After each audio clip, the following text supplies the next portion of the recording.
Can you guys hear me now? Alright, I think the noise filter is not working properly.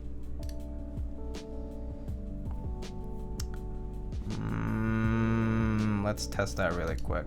Or actually, let me just restart that part.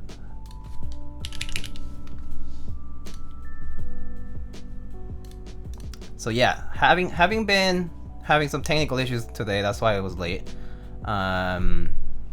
Came back, but my camera was having some issues, so, and then now the mic, so yeah, I don't know why. It's weird because my settings are usually the same entire time. So yeah. Alright. So let's see here. Okay, alright. I think that should work now. And I can probably try this. Let me test this. Alright, can you guys hear me now?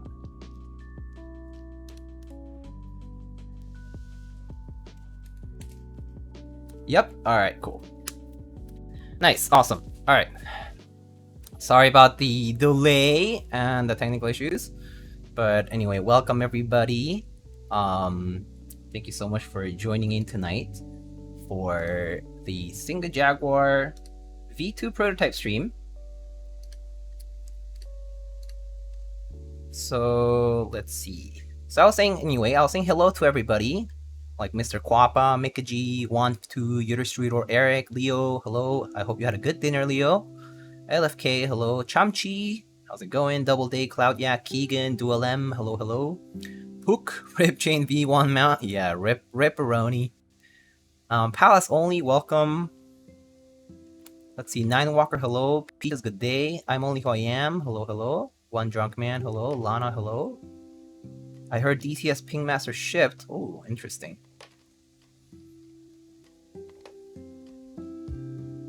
Mason with the 11 months, again, thank you. Thok Thumbs, hello. Okay, Pop Smoke, hello. Using a Singa indeed. Yeah, this is the old Singa V2 in Navy.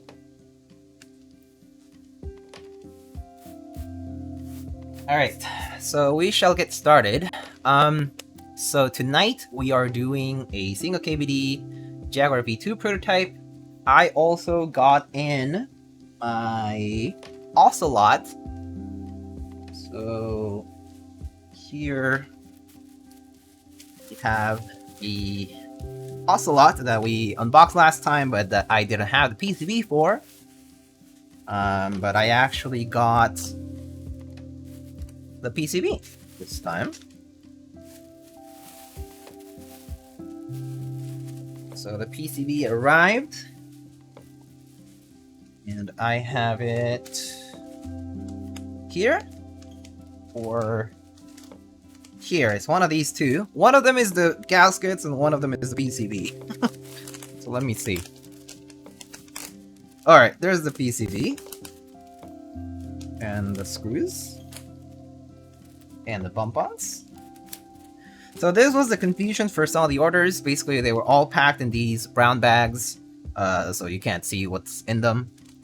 But the other bag that was erroneous, the other thing that was erroneous about it was that the other bag had Kohaku gaskets.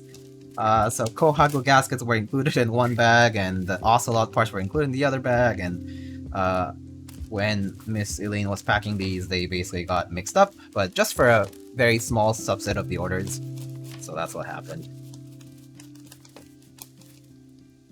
But yeah, PCB arrived super quickly. I mean, DHL Express only took like 3 days to get here, so pretty pog to have only 3 days between, you know, having an erroneous shipment and then boom, get the new PCB in just like that.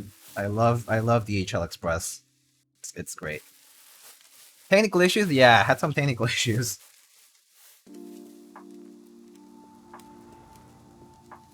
Seems like your thumb survived another day after building the Singa. Yeah, so the it was fine with the palm plate, but the brass plate was definitely on the tougher side to build. So yeah. Let's just rip this off.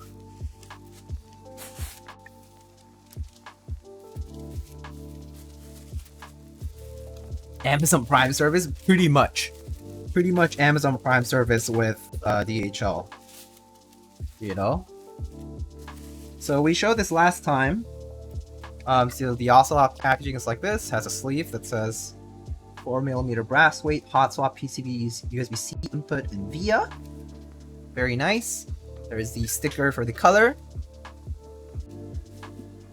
And then there's a thank you card with the Ocelot. And then just information about, you know, the Discord, the social media. There's an error with this link, but the correct link was posted in the Discord as well. And you can also find any relevant files over at the Discord server as well. And here is the Ocelot. Hello, S Stadler 06. Thank you so much for the Prime Gaming sub. Appreciate it. Here's the Ocelot that we checked out last time. This time we actually have all the parts. Okay, we have the plate here. We have our SINGAKBD Ocelot stickers. They come basically the 3 different colors that they came in. Polycarbonate. Is this green? And the purple one. Pretty cute.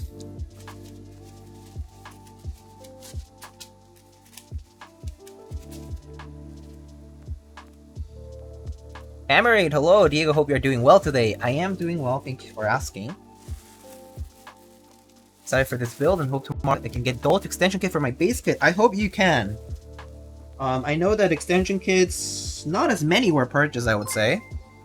So they, hopefully there are enough extras for everybody who needs them. That's my hope. Mr. Nick!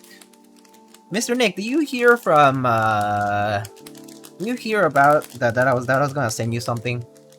I think you might have already received news about it, but I'm sending you something.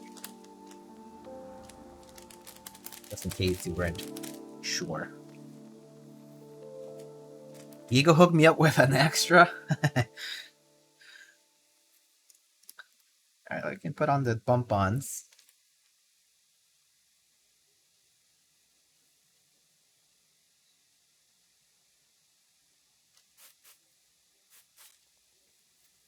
I did. Nice. That's good.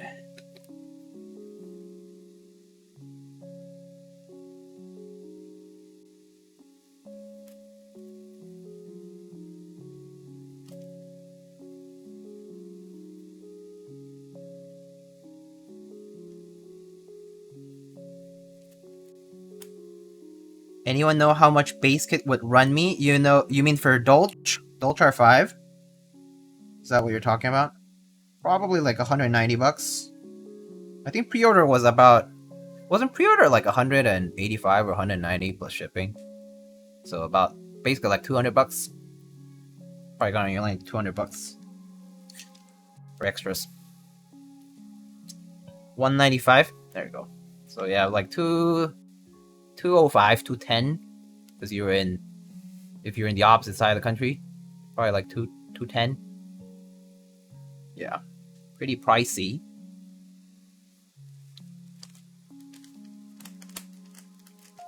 All right, we can worry about the Ocelot later, but just want to show you guys basically how it looks. I'll actually assemble this at the end, maybe. We have some time then. But I just wanted to show you, it's a very cute, nice little cute plate here. Basically, the plate is like that. And this goes on the interior. It's top mount. Our top mount macro pad here.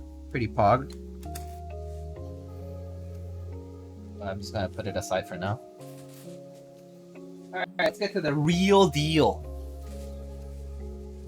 This is why you join GBs, I guess? Yeah, part of it. I mean, now that, I would say, like, extras pricing has sort of, like, normalized to basically be kind of more matching of the aftermarket, right?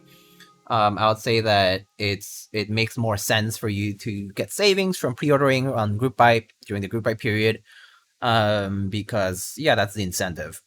And if you don't, it's basically just like going aftermarket and paying for it, right?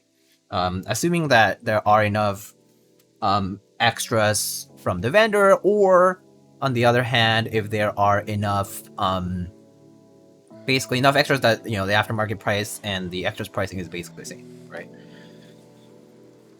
Novelties is like the only good price for extras, but that's because novelties is like a whole different beast in the business. I feel like they really know how to they just slash their prices because that's what they want is like to maybe to please customers, and also maybe they just buy that many extras too. So I mean, we don't know that necessarily. We don't know that, but the point is they make decisions that are like, wow. Like, damn. Like that's courage, that's confidence. That's how it goes. Big mic, yeah. This is like big mic drop, basically. It's pretty pog. Alright. Gotta respect them for all their sales. Yeah, also they do Flash Friday sales. Like every Friday, on Thursdays, I believe, you can choose a category that goes on sale on Friday. And every Friday, there's one category or an item that goes on deep sale because, they're trying to clear from their, warehouse or whatever it might be. But, today, like, for example, today, you could buy Vinyl Ron. I believe it might still be active on the sale. I'm not sure, actually, if it's still active. But 12-hour sale on the Vinyl Ron. It was, what, 35 retail, and now it's 12 bucks? You're paying 35% of the total price. About 50% including tax and shipping. But yeah. Pretty crazy. Half off. Alright.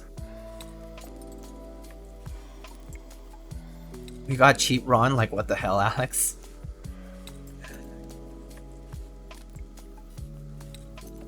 Anyway. 18 more minutes? Oh, for the sale. Oh, well, if you haven't gotten Vinyl Ron, you can actually get it for 18 more minutes right now on novelkeys.com, and you can actually use the promo code BOLT. You've saved like less than $1, really. But savings is savings, I guess.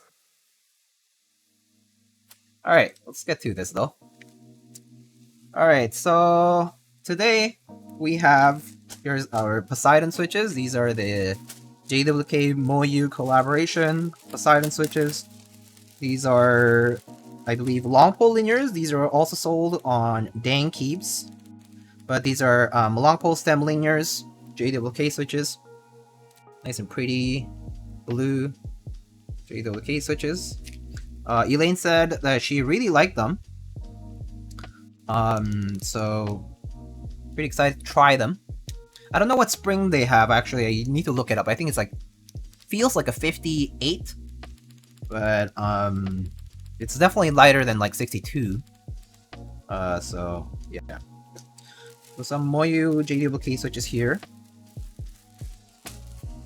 And here's our plate, our aluminum plate, and take it out of the bag.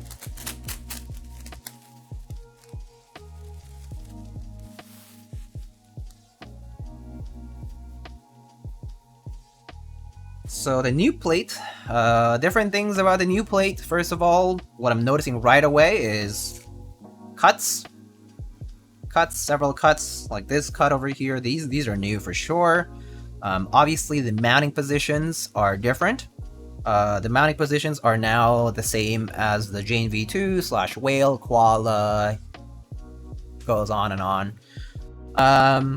So yeah, Jane V2 style mounting positions, essentially, as people know them now. And one curious thing that I'm thinking is, why make these cuts like this if the 7U isn't cut like that?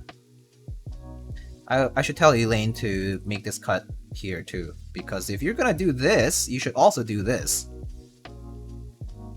Right? Anyway, I'll tell Elaine to do this as well, or just to close it, actually. Either way, depending on if her intention was to do both south and north on the spacebar, then she should do it for both 2.5 and 7. But yeah. Tell Elaine to make 10U cut, please.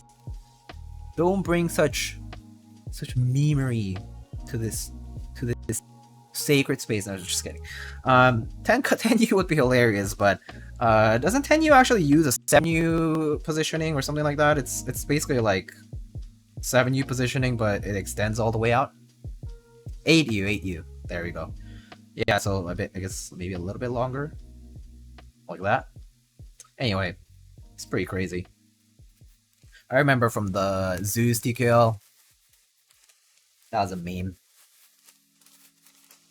But it was funny, to say the least. The spacebar sounded, I don't know, I guess you could say it sounded very T-word. 15U with wing keyless. Alright, so now the PCB is this blue PCB from Kopibang.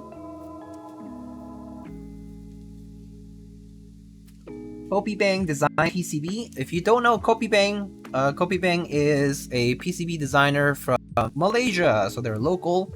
Oh, very cool. So one thing you notice right away is that the PCB actually supports both 88 and 87 key. So that means that you have the option to do F13 and F12. So you can use it for either type of keyboard similar to the Infinity 87.5 from McLovin, and it does have the reset button at the top, as Awesome mentions. You have step caps lock, split backspace support. It does have ISO support, ISO enter support. It has labels for the 125s and the 1.5s, and 7U and 625. It has all the labels for it at the top, which is pretty nice. It actually has a labeling scheme over here that says F12 and F13. So it means that any that has this orientation is F12, and any that has this orientation is F13. So therefore F1, F2, F3, F4, and so on and so forth. Very nice. This is very cool attention for detail. This is very cool attention to detail. This is really cool. I like that. Pretty big brain. Pretty nice. Good quality of life stuff. Not green, 0 out of 10. Yeah. But very nice. It has RGB LEDs as well. What's the reset button used for again? I forget. The reset button is for you to put your PCB on bootloader mode, so that you can flash a new hex file. So in the case that you're using native QMK, you might have to do that more often. In the case that you're just flashing for the first time on VIA, you might have to do that for the first time, just that one time, and then you can reprogram it on VIA, right? But some people who might want to just use regular QMK might need to flash it multiple times. So the reset button is just put it on bootloader, or maybe want to clear the EEPROM, you can do things like that too. But yeah, you also have the option to put a USB daughterboard JST connector, basically. I mean the connector, the port, right? You have the ability to surface mount that as well. And that's about it. I mean, there's like connectors, like places where you can plug things into ISP flash or tests and things like that. And yeah, that's pretty much it. The rest here, like this is like circuitry for this is circuitry for setting your USB-C, and also probably for ESD protection, and some other circuitry for the RGB LEDs as well, and uses 2-directional diodes as well. Or I forget what they're called, but the T-shaped diodes basically. Very cool, very cool. We have a lot of options now, so that's very nice. Thankful for the variety of TKL PCBs on the market. Yeah. Nihon Jam, hello. Good evening. Alright, so we have our cloth here with the board. Here is a small SINGAKBD microfiber cloth, very nice. Some extra switches in case we need them. We have an O-ring to test. And I believe these are screws for top mount, I'm gonna assume. There are exactly 7 screws, so yeah, that's basically what it is. Very cool, very cool.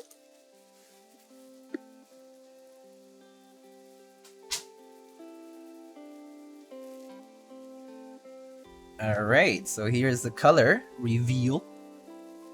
We have a very nice red Jaguar B2 photo.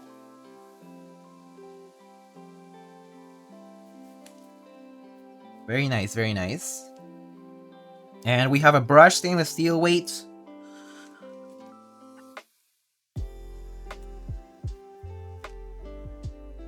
Here is the back. Very nice. It has that nice ledge. And the chamfers are pretty characteristic of this particular design. The octagonal shape of the top. So it has cuts like this. I mean, you know, the corners are not like sharp like that. It's like octagonally shaped in a big rectangular form. And boom, this is the front. The USB is such an improvement, is that right? I don't it's been a while since I saw the V1, to be honest, that I don't recall exactly what the USB port looked like. I need to go back in the photos probably to know. But yeah. It was just a giant hole. Oh, I see. Look at that. Engraving. Now the Jaguar engraving has come to the arrow cluster area.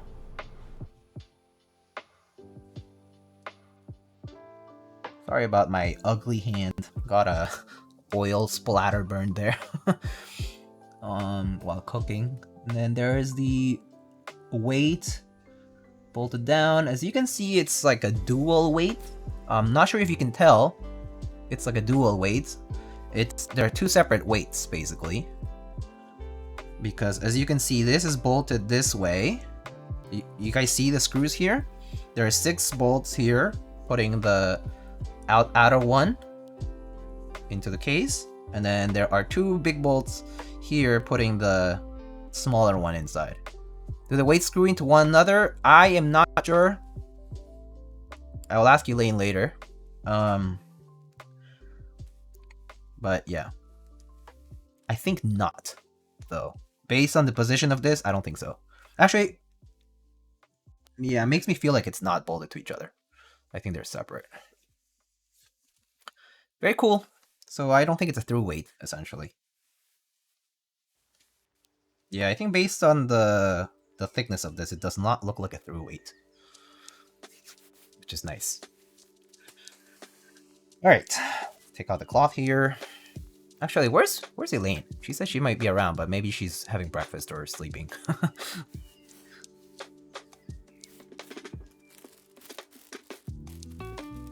Because the screws on the inside weight look like they might screw into the outside one. Maybe. Maybe. Actually, let me check. I think she might have mentioned something.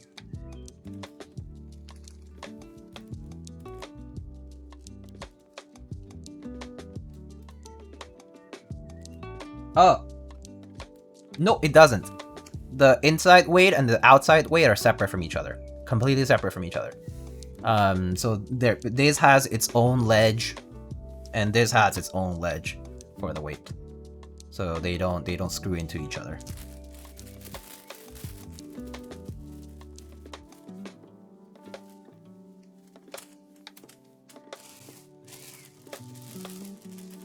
Jamon, please. Okay.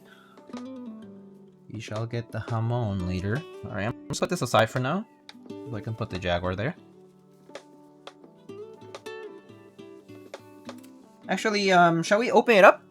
I guess I'll show you guys the internals first, and then we can go and build it. Let's open it up first.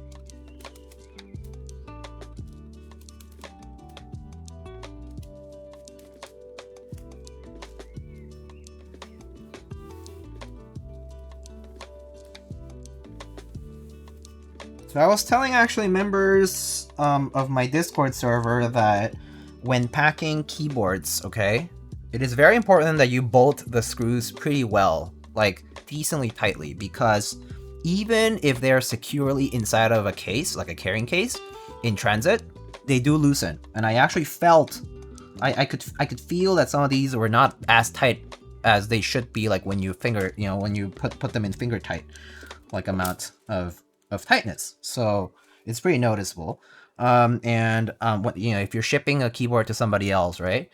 Even if you know that it's not gonna move in there, right? Like if you put a bunch of bubble wrap, you wrap it in, the cloth, and it's in a TX bag, whatever it is, right? Just make sure it's like at least finger tight, so that even if it loosens, it's not gonna come off from the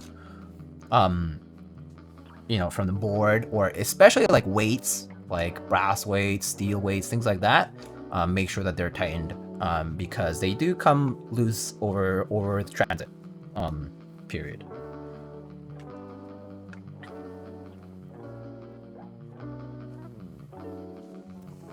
All right, so let's first just take a look at the bottom.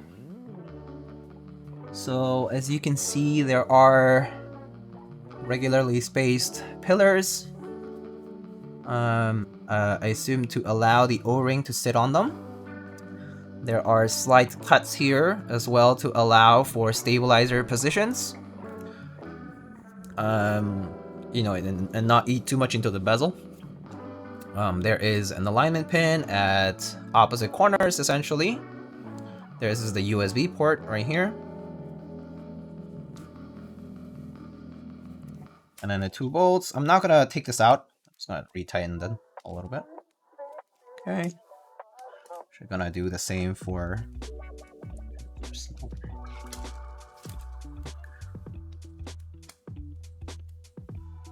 Tighten the screws just to finger tight extent.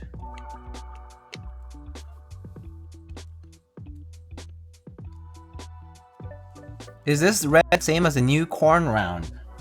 I don't know, because I don't know the new corn round red. I haven't seen it in person, so only Elaine can answer that question for you. Unfortunately, I can't. I don't know the answer to that. I think Elaine said different. There we have it. Alright, so it's probably different then. Here is the interior. Little burr over here, no problem. It's on the inside. Nobody cares. You can see the mounting tab positions over there. Slight divot here to allow for space bars, stabilizer positioning, and USB port as well, cut out. The rest is pretty standard TKL stuff. You see the blockers there, and F12 TKL style, right? On camera, this red looks like it has a slight pink to it. It's a pretty vivid red. I would say this is like it definitely is not pink. It does not look magenta, basically, is what I'm saying. It is like a pretty... This is like Valentine's Day Hallmark red. Like, I don't know. Coca-Cola red, but metallic. Like red. Can you use standard TKL PCBs? Yeah, you should be able to. You should be able to use H87C. You should be able to use Infinity 87.5. You should be able to use, the standard B.87 footprint or keyless 887 style PCBs. Same red as Kohaku? No. The Kohaku is a velvet. The Kohaku is like a burgundy, like kind of like it is like a velvet. Yeah, it's like a much darker red than this one.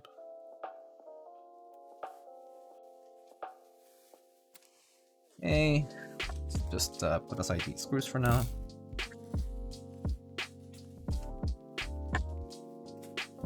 Okay. Nacho, thank you so much for the 13 months, buddy. Right, we have some TX tabs here to use today. And I'm gonna test the PCB, as always.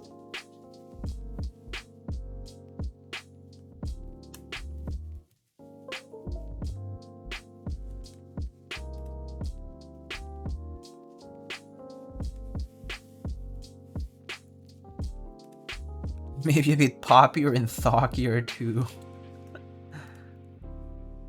Oh, there it is. It's identified right away. Great. It's identified on VIA, which is sick. So as you can see, here is our layout presented to us. It says XT8X is what it's called. The Kopibang XT8X PCB.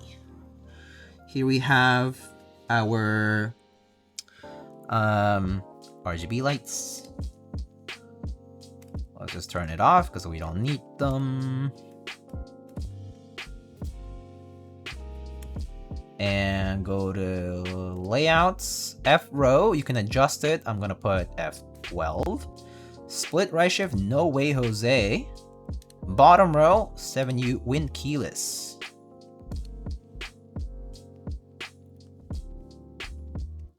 Okay. Also, Chad, if you can help answer any questions that come up and that I maybe have missed or something, you know, please do help your fellow enthusiast out if you can. Freaking Basilisk, thank you so much for the Prime Gaming sub. Appreciate it. Alright, layer 1. Alright, so everything got shifted, so I need to put all the F row properly. 1, 2, 3, 4, 5, 6, 7, 8, 9, 10, 11, 12. Everything else looks fine to me. I'm actually going to, well, actually these are fine. Maybe I'll just remove the media keys because I never use those here. And then, see, maybe just for testing purposes of the layer, I'll put the scroll lock there, and I'll put the caps lock here. And the rest I can just leave. Alright. Cool. Alright, so let's go to key tester. Is it GMK Solarized up top? Yeah, Solarized dark, my bad. Yes, it is. We can test the matrix and grab our tweezers. So as you can see from the PCB here, it supports, wait, it's the ones up top here, okay. 2, 3, 4, 5, 6, 7, 8, 9, 10, 11, 12. Okay, and then the 3. Nihon Jam, thank you so much for gifting a tier 1 sub to Mr. Kwapa.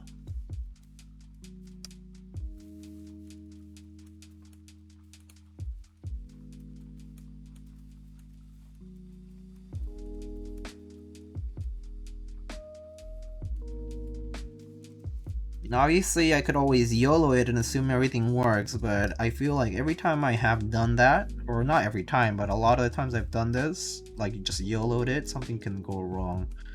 Just have that fear in my mind. So I try not to. Try my best not to just YOLO it because it just seems to happen more often than not. Alright.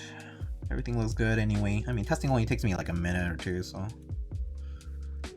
Alright, and that's it. Boom, everything works.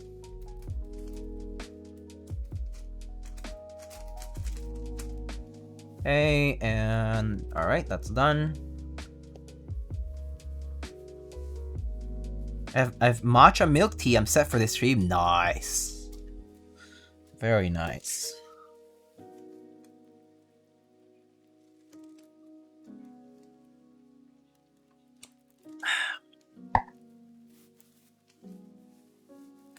Okay, let's get started. Rest. All right, we have. Let's check something. So the Kopibang PCB, the XT8X PCB, has north-facing stabilizer positioning, which is suitable for our 7U position here.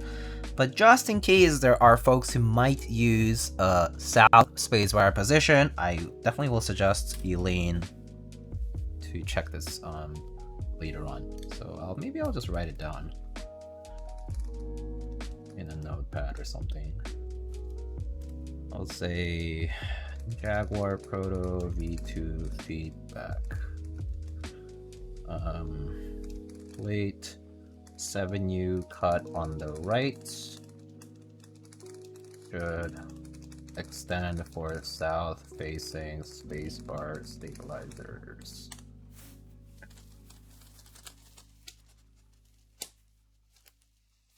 Alright. TX tabs over here.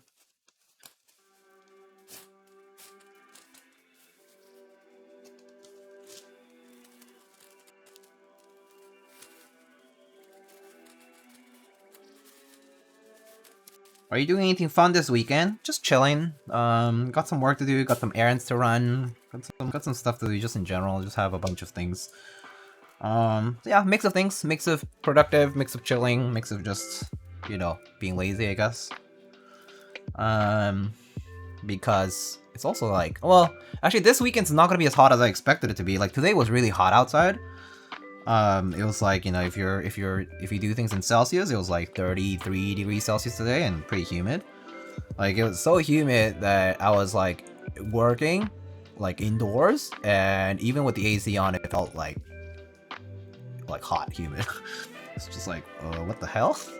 But then apparently this weekend is gonna be like 25, 22 down like in Celsius. So yeah.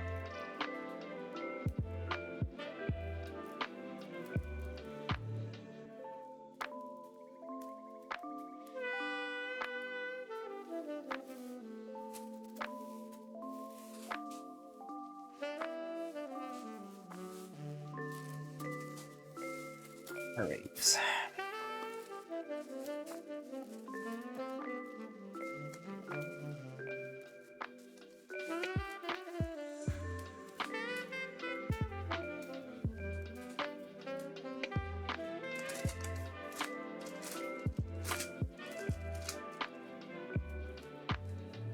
It was hot up here too. Supposed to be so much cooler this weekend. Yeah, so nice.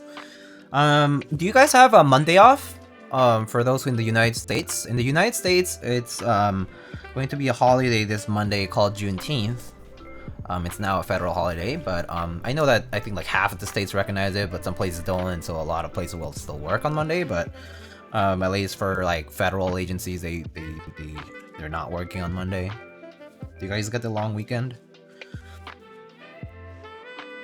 And yes, it is also Father's Day.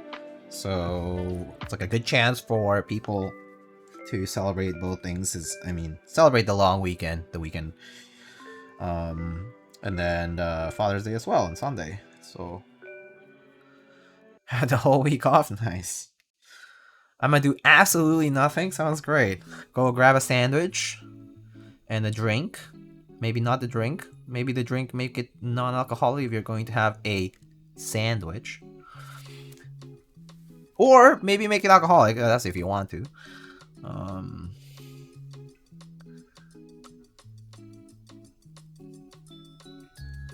Maybe it's the perfect week to have both.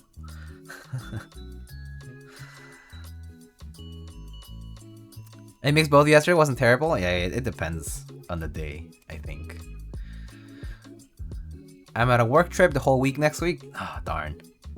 Well, I hope the work trip goes well. I hope it's not too tiring or, you know, eventful in a negative way. I hope it's not none of that.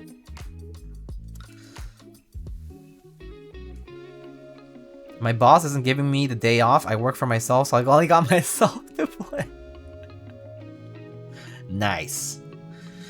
Mr. Iwane is about to have the most T-word week next week. T-word day. All day day is Mr. Iwane's life.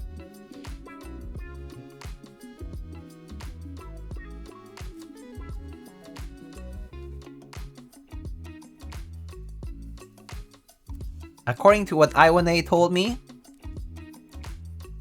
if my memory is right, if my memory serves me right, can T-word in 4 different languages with the assistance of people around them. So it's T-word times 4. Self-employment at max T-wording level. Have to work on Monday? Damn. I technically get the day off, so it's nice, but yeah, I mean, on Mondays I usually don't have as many meetings, so actually, for me, it depends.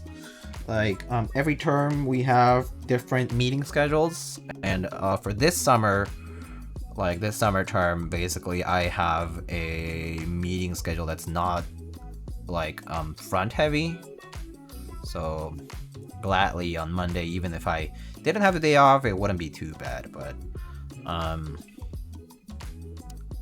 so not as much as like Sunday scaries, but I still do technically have like a meeting, so that got pushed to Tuesday. Tuesday's a holiday for me, but you need fuck it, and we have the whole week off. What? That's very lenient. That's extremely lenient. We got next Friday off because of the celebration of Matariki. It's New Year in the Maori lunar calendar, the first year that the government has recognized as a statutory holiday. Ooh, very nice. Very cool. The first year, see, well, Juneteenth is also like a recently established thing relative to previous years. So I guess we both have a holiday that basically overlaps with a weekend that's relatively new as a holiday. Which is kind of cool. Hey, I'm all for more holidays though, because I don't think we get enough days off in general. Like the Europeans are laughing at us. You know?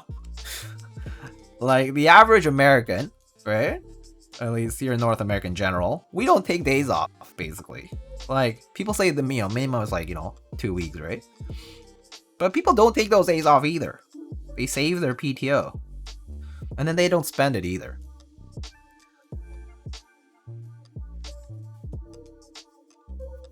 Hello, that red is gorgeous. You're gorgeous, Mr. Chomchi. How's it going?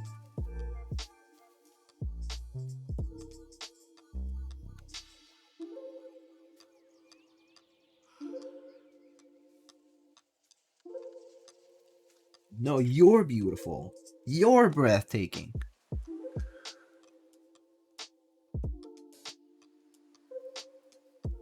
Yes, very nice when you got 3 months of vacation and still don't take the effing vacation. Yeah, it's just one of those things.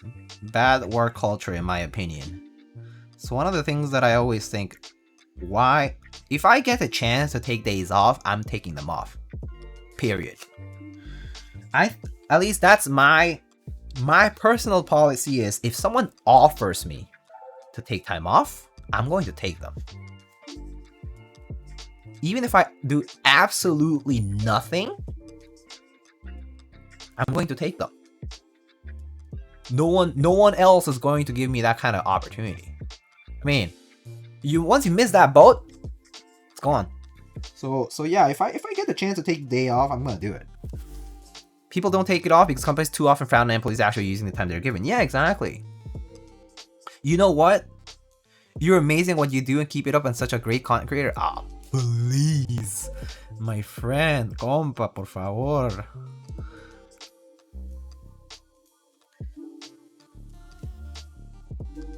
After this month, we won't have any long weekend till October. For some reason, our Labor Day is on 26th of October. Oh, I see. I mean, I'm sure Labor Day is different for every country, right? It's gotta be. It's not like Labor celebrated on the same day for everyone. It's like, normally Labor Day is like, is it just assigned by governments, or is it a specific day that, I don't know. I don't know how it's chosen for different places. They say for when they quit for the sweet extra crash. Yeah, true, but you can also cap out on it. Like, as in, like, even when you save the PTO, you can't take all of it off. Just like that, because then, companies will do something about it. Anyway, Chamchi says he graduated yesterday, just made myself some fried rice. Keyboard sounding nice, life is good. Good shit, man.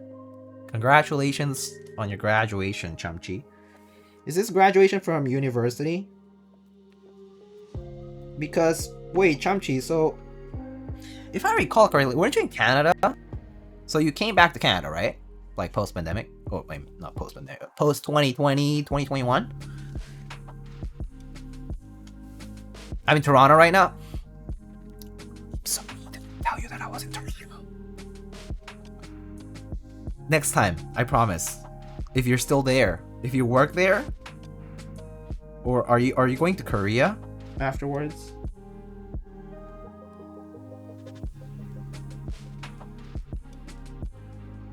What's the plan? I think I'm gonna try job searching here. Let's go. Let's go, dude. Well, okay, I'll tell you this. If you stay in Toronto, I'll have reasons to visit. I have friends there. I of course now know keyboard people who are there, which is new to me. And yeah, if I visit, I'll let you know and we can hang out.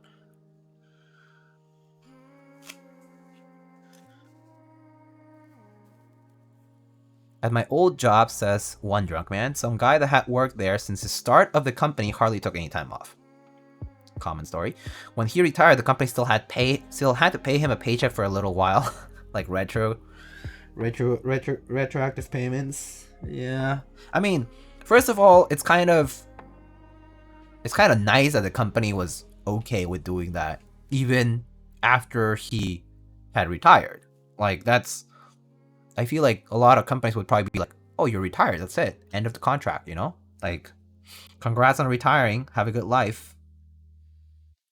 Right? So that's nice that the company at least did that. Hello, Ansenki, hello. It's in May for China. Oh, is that for Labor Day? I see. Well, best of luck, Mr. Chamchi. That's really huge. Actually, you know, I do have friends in Toronto too, so if maybe by chance you happen to be in the same industry as people that I know, maybe I can see if I let you know about any job openings and such.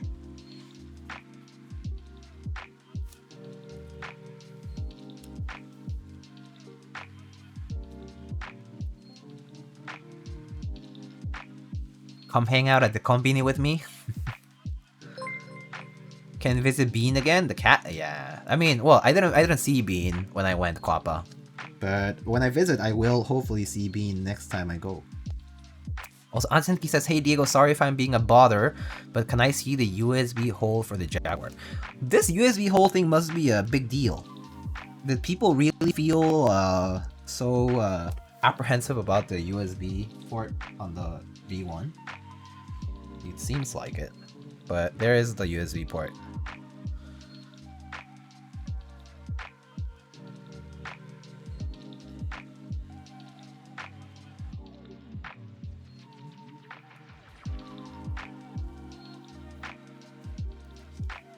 Butthole is always the main deal. Of course, this would be a person whose alias is Naked Einstein. Either a galaxy brain and naked at the same time, or just just a butthole appreciator.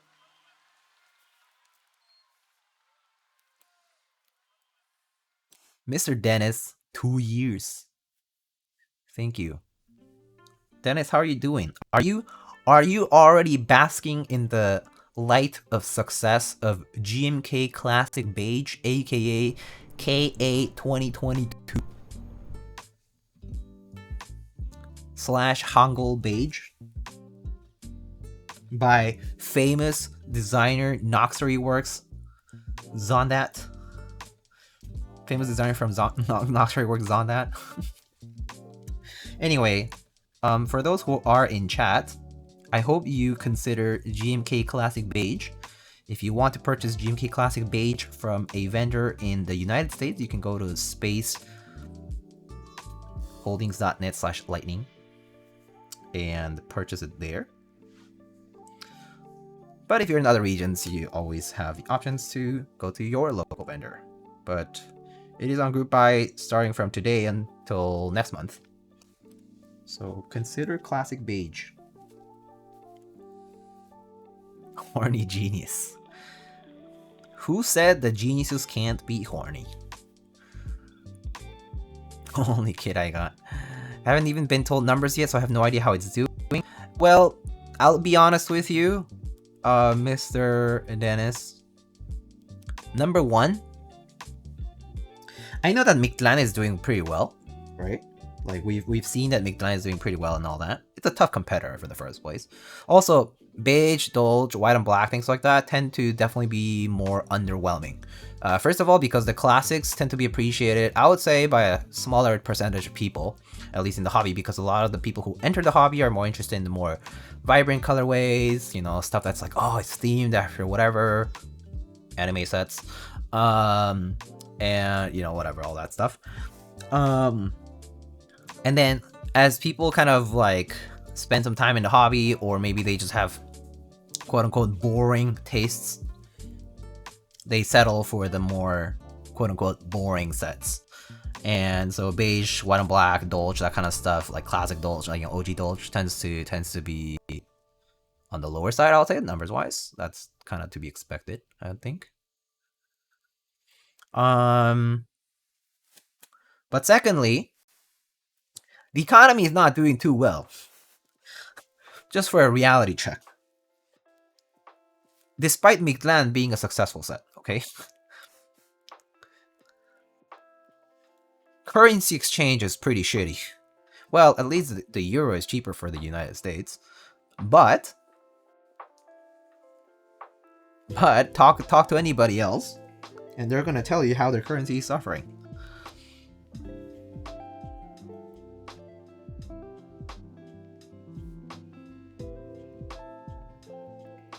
Currency exchange is doing me dirty right now. Yeah. 90% of my keycaps are beige.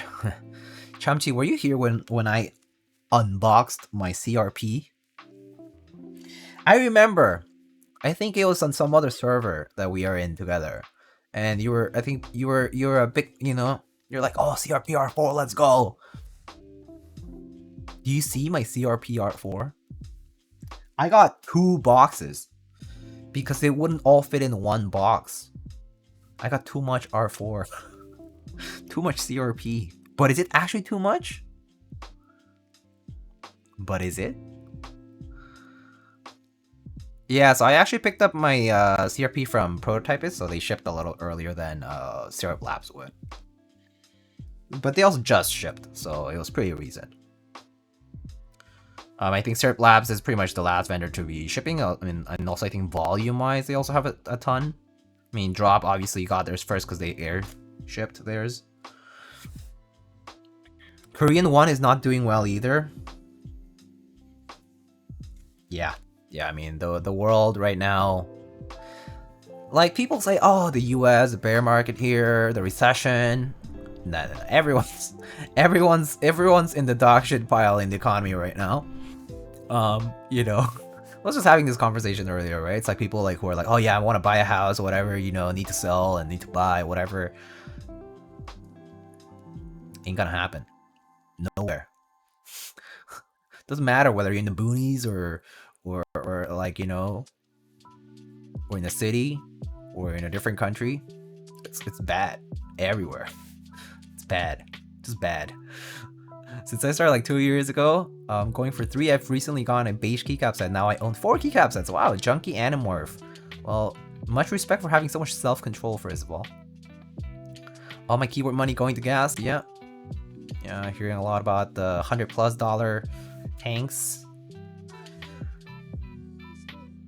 Normally 125 USD basically is like 189 AUD. Currently it's 200. Oop. CRP so lit. Oh yeah. I have 6+ that's coming from Syrup Labs. Let's go. Where is Syrup Labs located, by the way? I actually don't. Oh, they're in Toronto? Syrup Labs, folks.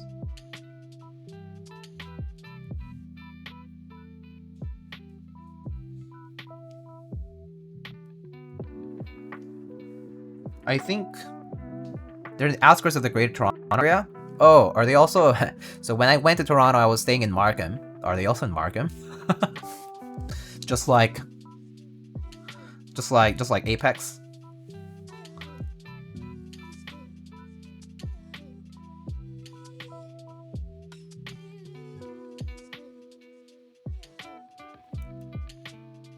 Global recession coming, yeah.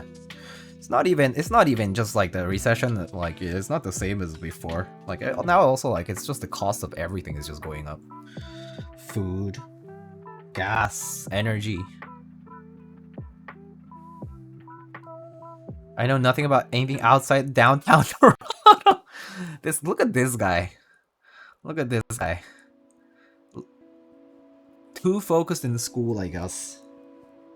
Was school really that bad that you only could stay in downtown Toronto? I went to Toronto and things are spread a little bit, but it wasn't that bad, dude. Come on. What about I don't know, going out to eat something good with your friends? There's stuff outside downtown Toronto. Literally have zero reasons to leave? Wait, really? Okay. Maybe you're right. Energy being bad is bad for many things? Well, yeah, no shit. Yeah. You know, back in like early 2000s, people would talk about like, 2012, end of the world, and, by 2020, we're gonna have like floods everywhere and energy crisis. Well, I mean, energy crisis kind of happening. For different reasons entirely. Not in the same like end of the world style. Not in the same like Armageddon. And like, corrosion from nuclear waste or whatever. But we're certainly getting hit.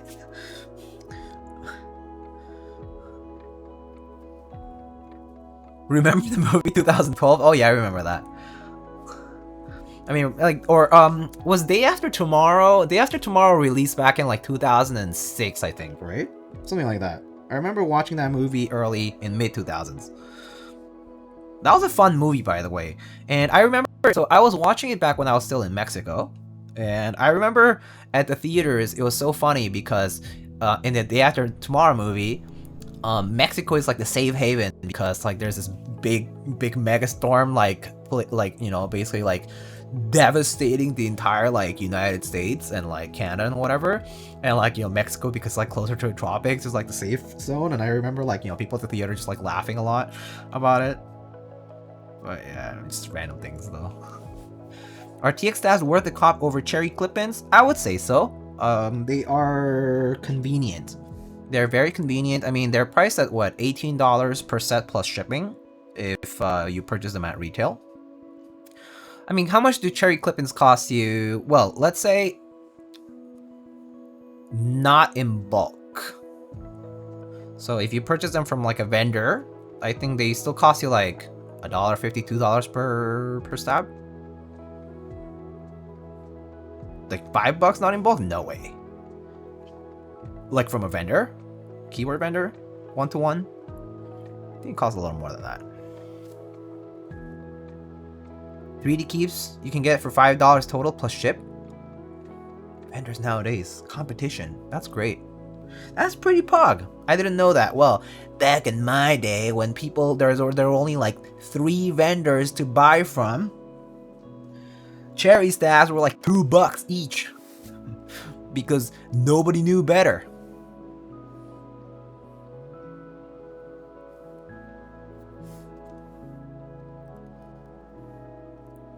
Part needs to end, yeah. Toronto is lovely. I thought so too. I just have no clue what we're talking about. We're just talking about movies. 2012 I mean, I remember people watching for the special effects in the movie 2012. Imagine living in Texas. Couldn't be me. I would never live in Texas. Too hot. Too hot in Texas. Too hot. Susceptible to storms, tornadoes. Also Texas. I mean, there's some good things and some bad things, but I can list more bad things than good things at the moment. So not for me. Specifically applicable to me. But yeah. The world ended in 2016 for me. Damn. I'm from Australia and cherry's more common. Yeah. Cherry is more common just generally. Stabs wise, I copped a bunch of stabies. Oh, that's true. Stabies are local now to you with Keyboard Treehouse or Treehouse Hobbies. Back then it used to be like $2-3 per stab, right? Yeah. Dennis knows. $2 per stab. Jaguar V2 is super pricey even if you buy in bulk. Ah, interesting. Well, it's good that the Aussie people, you know, like basically from down under, y'all got stabies that are closer to you now. That's actually really awesome as an alternative, because you know it's good to support local too. So there's fried ice cream outside of Texas. I thought it said fried rice. I was like, yeah, of course there's fried rice outside of Texas. Texas ain't that. Dennis says Texas ain't that hot. Dude, I checked the weather forecast. I checked the weather the other day in Texas. It was like 105 degrees Fahrenheit where you are, dude. And you say it's not hot?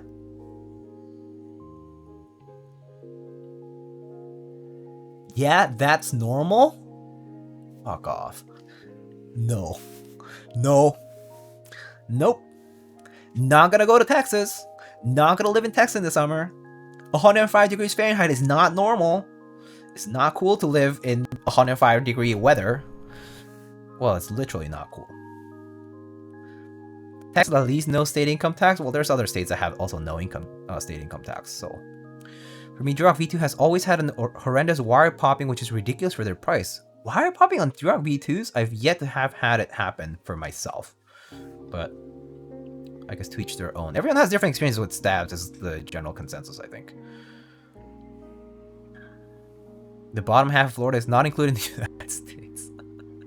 So you're always in the car in the building. Is it dry heat? No, they also get humid heat in Texas. Arizona has been 113 every day. I love 113 degrees Fahrenheit every day.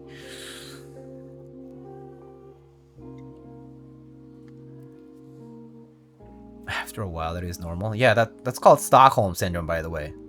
When you live in 105 degree Fahrenheit, 113 degree Fahrenheit weather every day, and you then say it's normal, that's Stockholm syndrome, okay?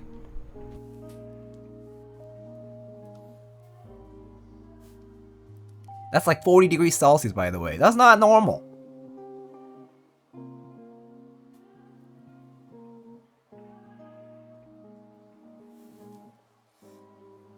Haha, it's normal copium.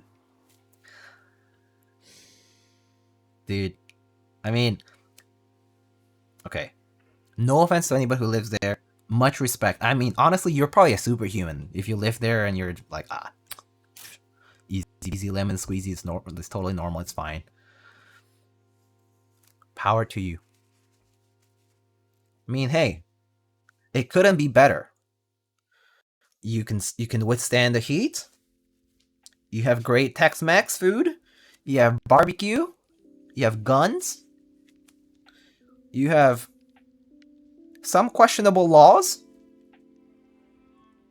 And a lot of freedom, I guess. Much power to you. But it's not for me.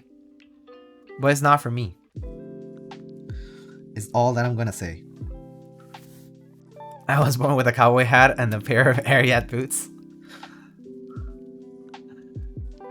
It's like 88F outside right now. Okay, that's okay. Like, I can withstand that amount. I think 100 is just like too much. We have real Mexican food? Oh, I know you guys have real Mexican food. So does California. So does Arizona, New Mexico, and other places. And New York too, in pockets of New York, really. And yeah, some other random places. Like in Boston, there's quite a few Mexicans for some reason. And they're like, apparently the population in Canada, like the Mexican population in Canada is growing pretty quickly too. That's also because Canada is not as difficult to immigrate to compared to the US, where the whole like green card thing is like it's basically a scam. Yeah, quote unquote freedom, fun, and national electric grid.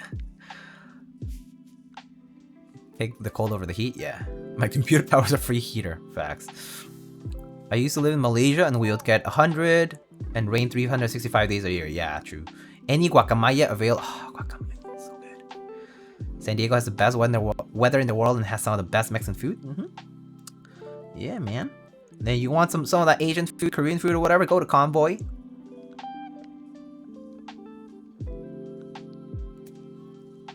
Want some fish tacos? Head over to like Chula Vista or whatever. Oh, yeah, maybe drive down to TJ.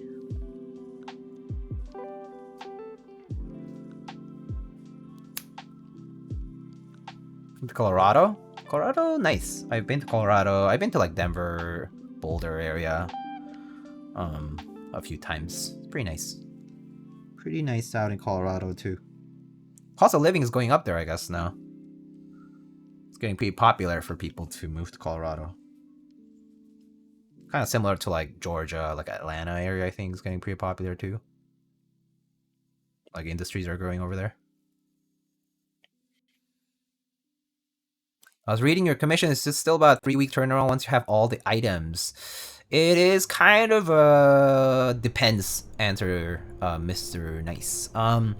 Sometimes it is basically 3 weeks. You can, I mean, I think it's safer to assume it's going to be a 2 to 3 week turnaround because, basically, yeah, you can. So it's like first come first serve in the sense that it's first come first serve after things like all the parts arrive. Like just because you filled out a form doesn't mean you have a slot reserved for the commissions. So for example, if your stuff just happens to arrive right after a lot of other things, like all other people's commissions arrived, then yeah, you get put behind in that queue. And so I think I use that as an estimate because it's like if it does get busy, it's like, yeah, it's basically like 3 weeks ish after things arrive that I get to ship things back. But I think that's a better estimate than me telling you, oh, optimistic, you know, estimate is this, and then if I promise and under-deliver, kind of feels bad on my end and on your end, actually. It's disappointing. So I would rather not do that.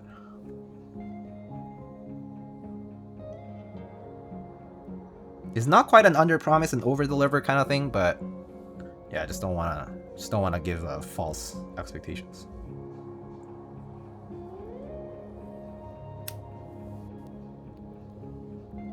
Colorado Hispanic food scene is sad, but I love the weather nature. I didn't know that about the Hispanic food scene there.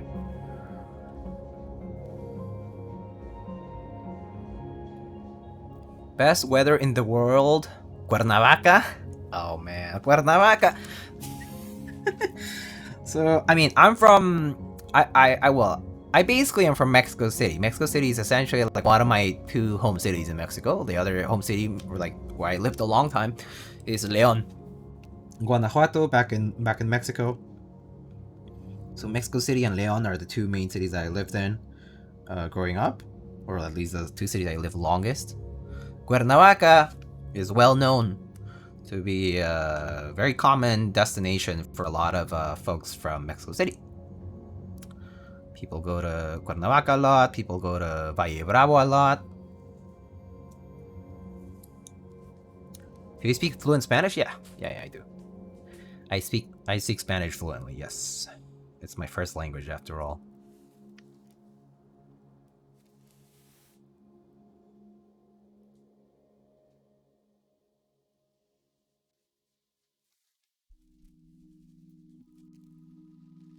Cuernavaca does have nice weather though. I mean, that whole Mexico City area honestly is very nice. That whole like valley area, because it's high altitude, pretty moderate temperate weather. Yeah, it's very nice. Over there, it's basically like between like what 12 and 20 degrees Celsius all year, basically. I mean, sometimes it gets a little colder, sometimes it gets a little hotter. You know, 25, 27, 28 sometimes, but it's not as common.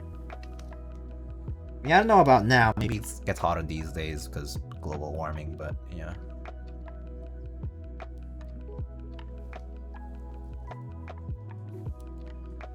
You want a homemade tortilla from my grandma? Homemade tortilla sounds great, but only if it's fresh. Buddy, I'll message you on Discord regards to build. Okay, sounds good, Mr. Nice. Appreciate the support.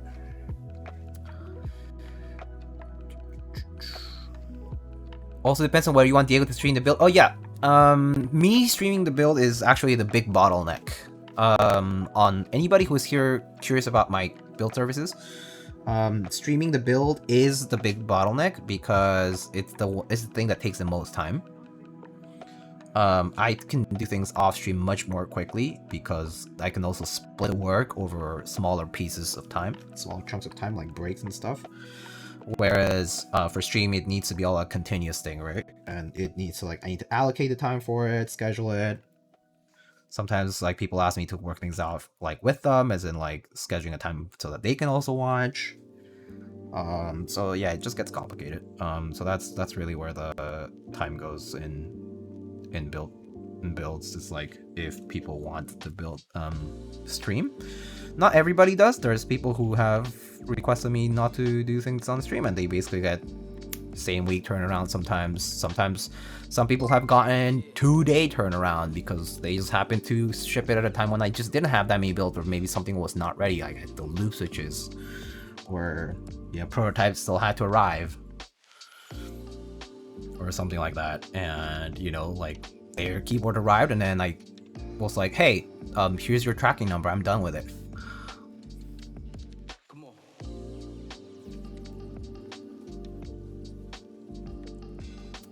Anyway, feeling that kind of hard to say a time frame when you may get parts well after someone that came in queue after has all parts present. I'll tell you this. Who is this? P-Knuckles. P-Knuckles. So I've had someone tell me that they're gonna send me parts. I'm not gonna say names or anything because it was actually accidental. They kind of forgot about it. It took them 4 months to get everything for me.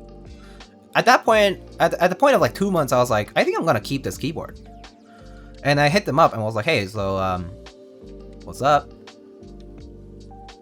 You sent out a $500, $600 keyboard, and I have it here in the box, just sitting in the closet, or sitting, sitting in the corner of the room. When are you gonna send your stabs and switches and stuff? And they're like, oh yeah, next week. It was not even because it was delayed, they just kind of forgot about it. And I was like, okay. At one point I was like, hey, I can just send it back to you, no problem. This was earlier in back in the day, kind of when I was a bit more lenient about keeping things around, holding stuff for them until they sent everything else. But nowadays I'm like, if you're sending something, send it in 2 weeks, if I got the board and maybe you're waiting for the new TX stab drop to happen and you just need it shipped directly to me, fair enough, do it. I can wait, that's no problem. Or you need to have your switches lubed, cool, deal. Or you waiting for some accent piece for your board, cool, no problem. But I've had the experience where people are just yeah, switches, oh yeah, switches, next week, buddy, next week, I got you, no problem. And then it's crickets. Anyway, can I get a quesadilla? Hola, can I get a quesadilla sin queso? Mason Gray, please, don't be a bad chilango. Thank you. Hola, buenas tardes, ¿dónde está la biblioteca? No, sorry. Hola, buenas tardes, ¿dónde está la biblioteca? Y puedo tener un taco, gracias. Buongiorno. It's basically what Nacho just put in chat earlier. Jokubo, thank you so much for the 24 months. Appreciate it. And congrats on the new badge. Diego Prime. Alright, just catching up. Using your storage space? Yeah, seriously, I just need to charge. Should just get the local Manhattan storage rates and charge that. But a premium for it. It's hey, Manhattan price, sorry bro. Charge you per like square inch that you take up in my apartment. And it's you know, no prorated shit. It's charge you per day extra.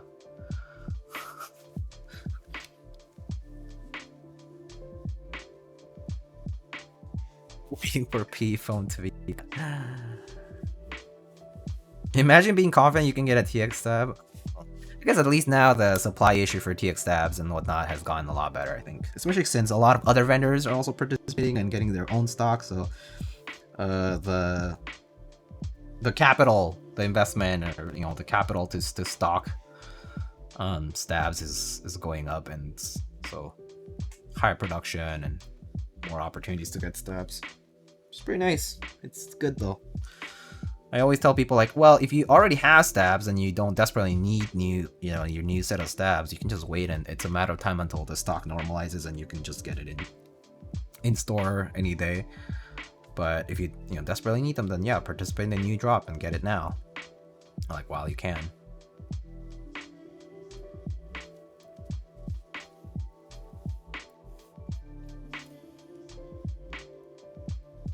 As soon as I know my board is shipping, I'll instantly get all the parts ready. I think it's different for someone who is just doing it for themselves, right?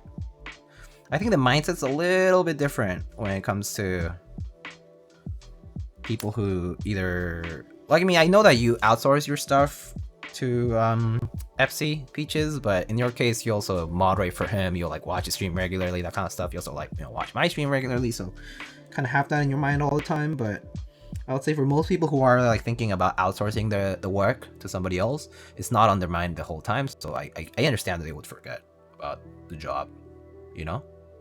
It's also because it's just not something that they worry about, right? It's not like they're thinking about, oh, how am I gonna do this? For them, it's more so like it might just be like, oh well, I don't want to buy the tools to build my own keyboard. I'm gonna have somebody else do it, and then you think about it once, and then you just forget the next day. I get it. I mean,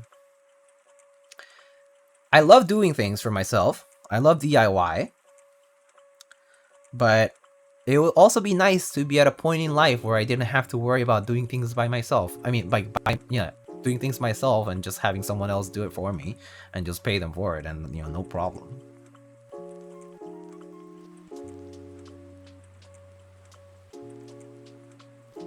But I do like doing things like DIY, so I obviously build for that reason.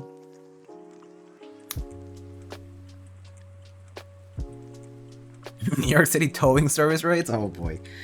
Considering that, first of all, having a car in the city is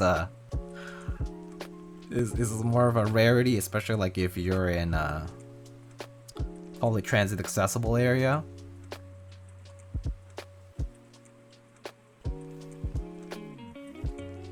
Charge per volumetric space, yeah. They might actually pay you if they forgot to send you a $600 keyboard. I mean, it's not like I'm gonna like sell the board or anything, but I think someone did say the hypothetical question the other time, right? I think someone was like, oh, like what if someone's like, like just completely forgot about a board and you like had it for months, and like, what would you do with it?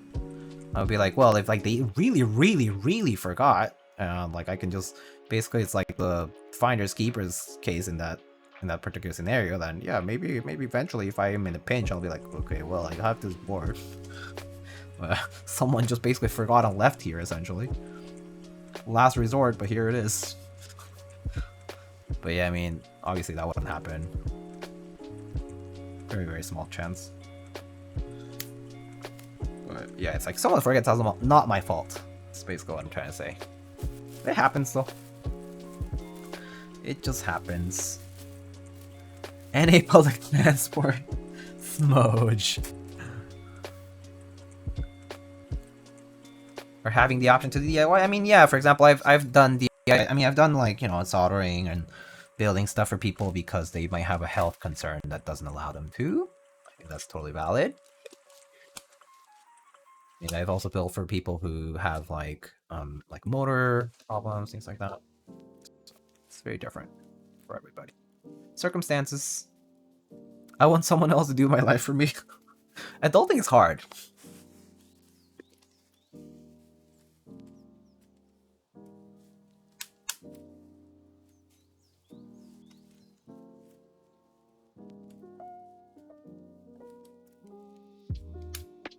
They aren't selling in minutes anymore? Yeah, it's nice. It's good to see that. I mean, this morning, in fact, Space had Stabies, and Canakeys also has Stabies now. And I believe, was it Keeps for All? Keeps for All also had Stabies, I think. So there's several vendors now that are, you know, stocking these, and it's great. Swag too, like swag keys. Yeah, it's awesome. So yeah, you missed out on one because it was too early in the morning for you. Got the other one as a backup option. Not even a backup, at least at this point. It might be just your preferred vendor.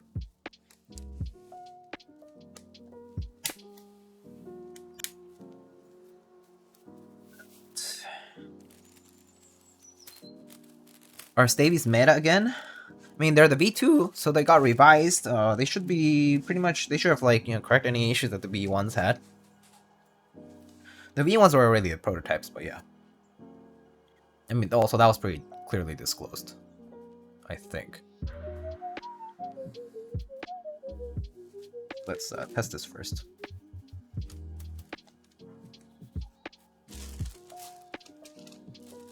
Never got a chance to try Stabies. Enjoying my TX thoughts. If better than TX, I'll say equivalent. Screw-in equivalent of TX could be Stabies. I haven't had any issues myself. I know that there's some first-hand accounts of people who have had some issues with TX. I mean, with Stabies, like, you know, whether the tolerance was a little tight, or, you know, something happened to their, you know, keycap or something like that. I've heard some you know, some like bad, like, you know, bad circumstances, but I haven't had anything happen to me, fortunately. But pretty much the new version that's currently out resolves those issues or concerns that people had on the prototype round, so to speak.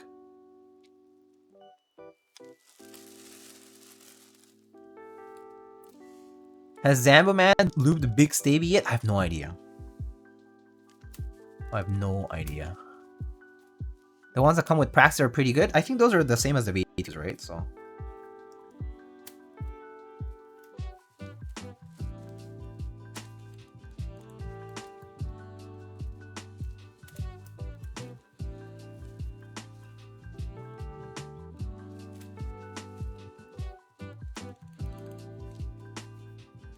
Stabies V2 is supposed to fix issues. Haven't tried them yet though. Yeah, me neither. I actually did order some from Space, so I should be getting a few sets from Space to try out. And I think, I mean, I basically tried the ones from Praxis IM, and they worked pretty well. So I'm gonna assume that's the same. Yeah. So. All right. One thing I can say right away. Plate switch cutouts, really nice. The switch here, the JWK switches over here, no problem going into the cutouts here, no issues clipping onto the plate so far. Like, it seems pretty nice and smooth.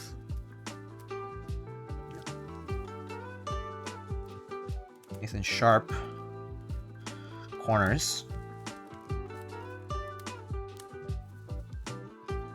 No films for these. I believe these switches don't require films because the housings are pretty tight. Let me see if they have films though. Nope, they do not appear to have any films. Did she change the plate to Jane V2? Yeah, she changed the mounting positions to the V2 style. To the Jane V2 like positions, essentially. Do you prefer DB or no DB? I don't care personally. Especially for TKL, I actually like this position for the USB, and I don't mind if it's slightly inclined because there's no daughter board. Whatever. I never look at it.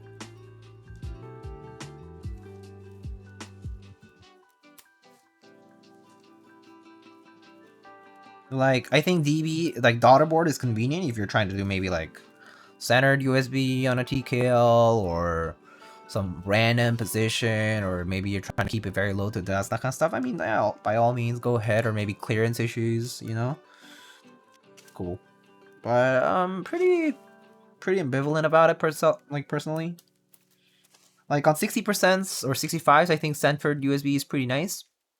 But also don't mind like, you know, the 910 or you know, like some boards have like the Kohaku has centered USB-C and has no daughter board, and that's okay. That's all right. I don't mind it.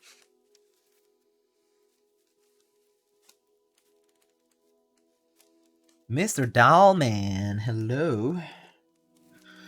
How's it going? How's your evening been?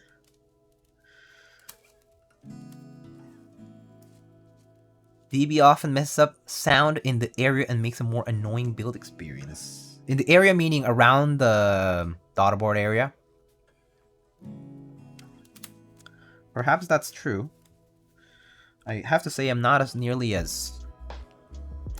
I have the fortune as a keyboard enthusiast that I'm not too picky. Meaning that small things won't bother me as much, or I'll just kind of move on, you know? It's like... But, I mean, being scrupulous, no fault in being meticulous and scrupulous about things.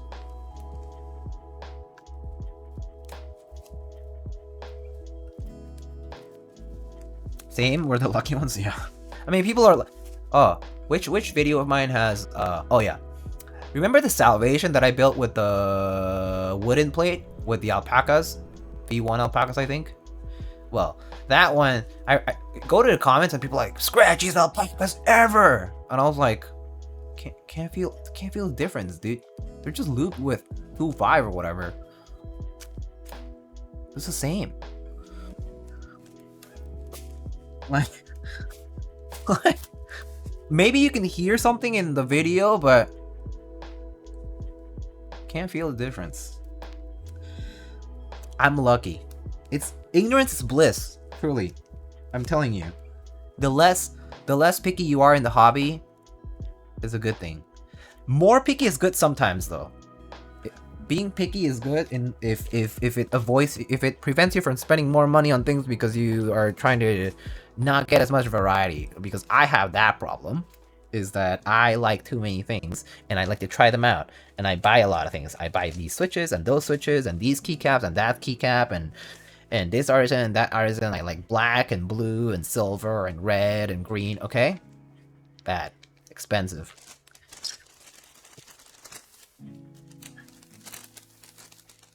Also, Mike picks up more details than our ears. Yeah, I mean, you know, there's so many factors that go into the whole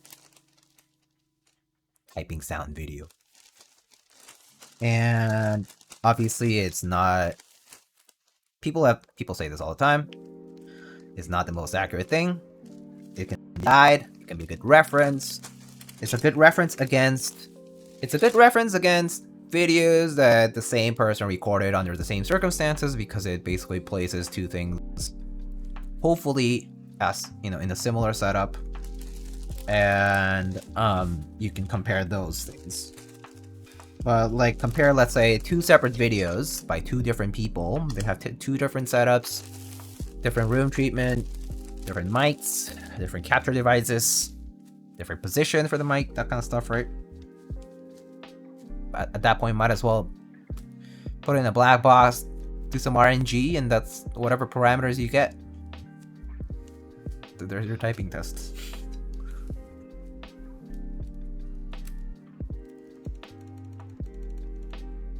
I think people are picky because they're broke.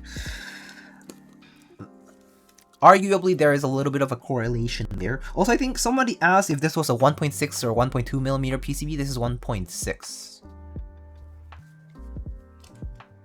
I think I saw somebody asked this earlier. Have you built a Leaf 65? I built a Leaf 80 and the Leaf 60, but not a 65. I think. Been a while though since the Leaf came out, so I don't remember. Or at least the 80 and the 60, it's been a while now. The people that take the hobby too seriously are why I have my pasta, so without them I starve. They feed the pasta machine. The copy pasta machine, that is. Want to know the Giga Chat strat? I use it. It's called be not picky and be poor. I mean that was me in college, me in university. I wasn't picky. I was poor. Could be picky, but can't buy anything anyway. So that's why I was not in the hobby back then. I was in the hobby after I started working. After I had disposable income. Before then, it was unimaginable for me to spend $100 on anything. Barely went out to like shop clothes or like just like basic things. Okay, like once a year maybe buy a pair of shoes because like the other ones are worn out. Took you long while to answer that. I think I saw it on the side and I kind of forgot about it, so that's why. All right.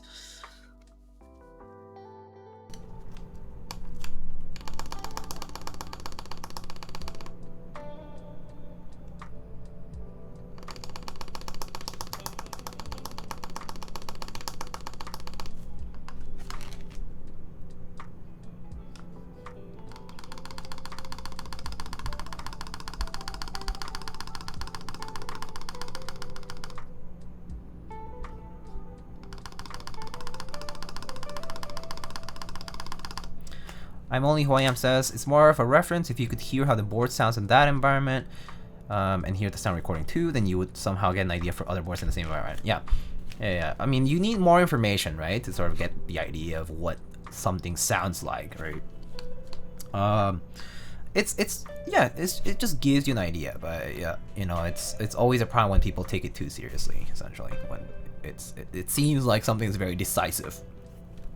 I think that's not the real issue, right? It's like if you see one of these typing videos and say that board bad because this video was, the sound of that video was you know, but maybe the build was not good. Maybe the build was not good. Maybe I suck at building.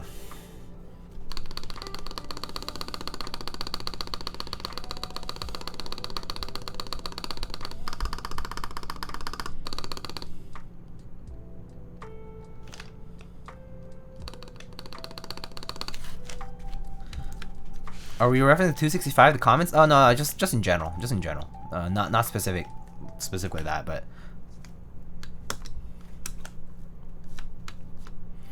I don't even do dampening now. If the board sounds hollow, I just be like, that board got character. That's different too, right? People who tend to own more things, more variety, also are going to be less picky because they already have something that they feel comfortable about.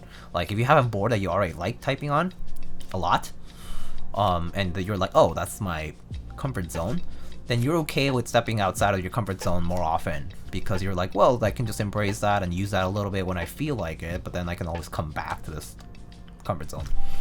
So that makes sense. But you know, if someone, in most cases, generally speaking, people are gonna be like, well, I just want one board, two boards, and one for work, one for home, and that's it.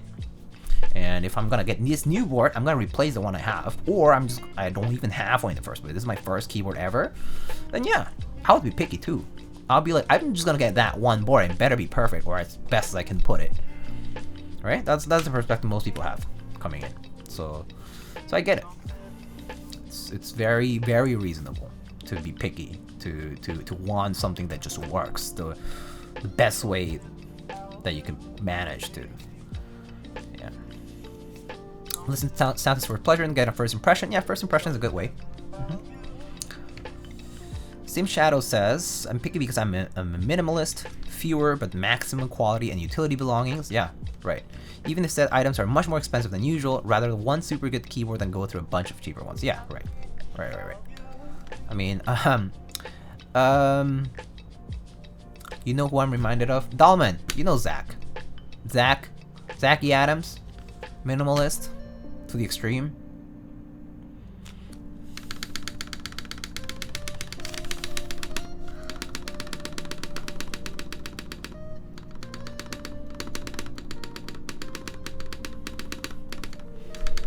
That whole like idea of having the one big thing, no matter how expensive. That's like just like him.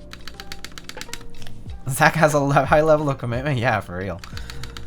I love that guy though. He's the one of the people at the beginning who got me into the hobby really hardcore because he's just so passionate.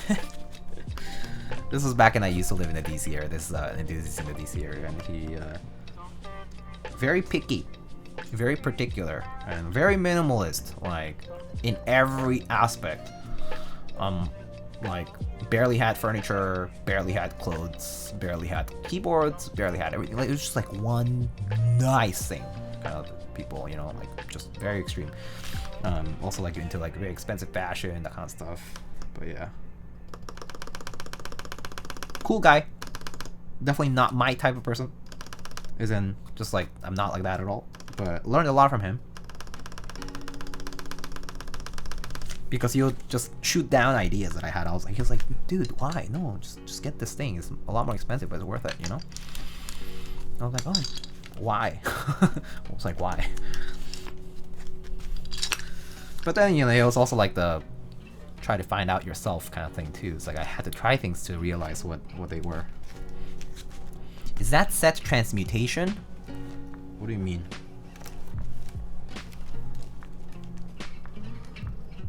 I think Holy Mod is harmless. I think it's fine. But the idea of it bothers me a little because it's you're putting in like a material that also will degrade or change over time. That's the one thing about Holy Mod that I don't like. The idea of like the people use like band-aids, I think, right?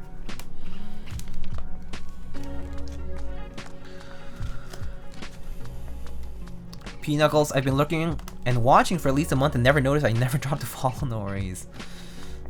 Appreciate it though. Does it come in black, Zachy Adams? Oh yeah, monochrome. Oh no, not even just monochrome. It's literally monochrome.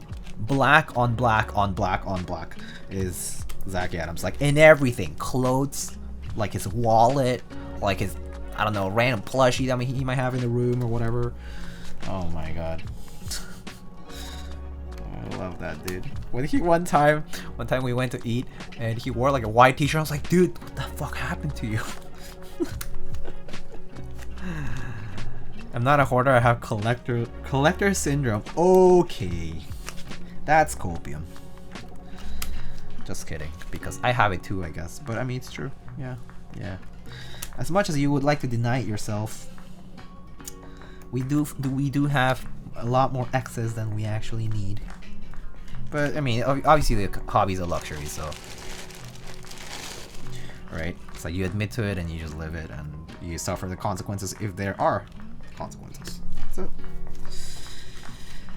In my opinion, you know, navigating this kind of hobby, a collector's hobby, or a hobby where like you can have these set of preferences that are your own and nobody else's, it's your own personal journey through it, right? You decide what to do, what to make out of it. If you decide that you want to, you know, pour your money into it and try all these things and then have to get rid of them when you don't like them, it's your fault. And if you said you want to show it off to your friends, or you know, to your supposed online friends, and nobody cared after 2 hours since you posted it, or you posted something and you know you got 10 likes and then nobody cared, that's the reality. That's the reality, bro. Nobody cares. Only you. That's what I tell. Sometimes people are like, hey man, should I get this expensive OTD keyboard? Only cost $2,500 and that's actually the cheapest deal ever in the history of whatever. And I'm like, up to you, dude. You might post it, flex all you want with it. Nobody will give a shit after the first hour or so. Nice tofu. Nice Korea spec stabs. Nobody gives a fuck.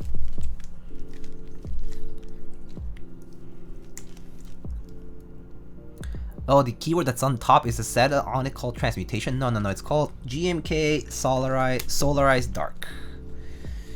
Collector syndrome, hoarder, tomato. Stupid bullets, hello. I don't have the patience for Holy Mod. That's exactly how I feel about Holy Mod. Okay, the way I feel about Holy Mod is someone tells me that you need to put this fucking microscopic piece of band-aid inside of the insert of the stab that you can't even hold in another, like, you know, with your 2 fingers that you have in your other hand. And you somehow have to not shake too much and wedge this stupid piece of band-aid in and somehow put it and like paste it around and stuff. Dude, fuck that. Man. 5-10 minutes doing this?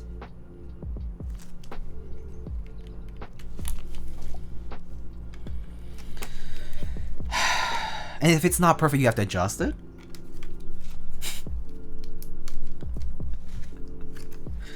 Gotta be a surgeon? It's not, it's just like, dude. No matter how good you might be, it's just so much time.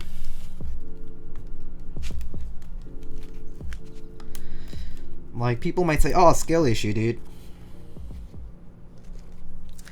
I don't know.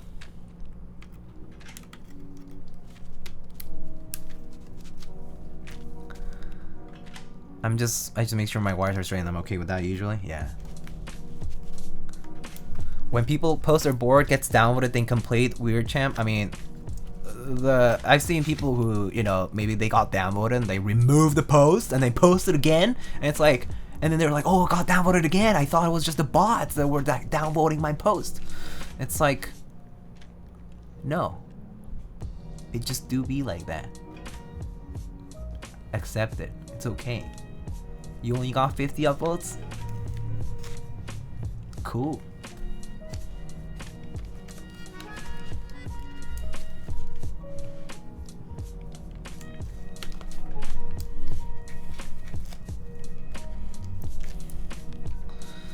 Sorry, your post was not fucky enough. Cause it wasn't Topre! Raw. I too thrive on external validation. I have to say, external validation is lovely. I love, okay. You know how like, y'all know about like dating profiles and dating and stuff like that, and people talk about, oh, your 5 love languages, yada yada. What's that, like physical touch, words of affirmation, gifts, what was that, quality time, and what is that, acts of service, right? Words of affirmation pretty important, okay? I personally do thrive in the words of affirmation. I like it when people say like, hey man, like thank you for doing this, or you're like you do a lovely job doing this, or you know, I really appreciate you in this and this way. Yeah, I mean, that's great. It feels nice. Feels nice and warm and fuzzy. All in moderation. Right? Get fed too much of that and your ego goes up to your head. Get fed too little and you guys have heard of that effect, the I mean, it's like the Pygmalion effect, I think, right? Where it's like the it's the experiment where like if you like discourage someone constantly, like they'll fail. And there's the other experiment where like if you like compliment someone, like, you know, kids especially, like if you're teaching them and you like compliment the kids and like tell them you did a good job, keep at it, go for it, they'll perform better. The copium effect. Jeez. You snap switch is good. That insertion technique, bro. Love it when the switches snap and clip onto the plate. No other technique like it.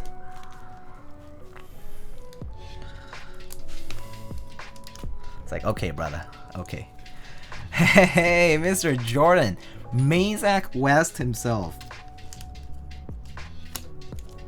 If you thought Kanye was important, Kanye West, I think in the month of June, Mazak West will take over. Because if you don't know, Mazak West is organizing a meetup in the Fremont, California area, in which several keyboard enthusiasts, I mean, there's going to be a lot of keyboard enthusiasts, but going to be like a mechanical keyboards meetup too. And there's also going to be like people, you know, talking about machining and, you know, shop talk.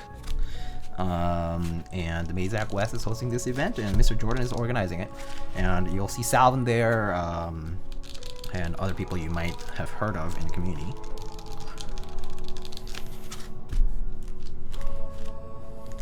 Insertion technique, you say?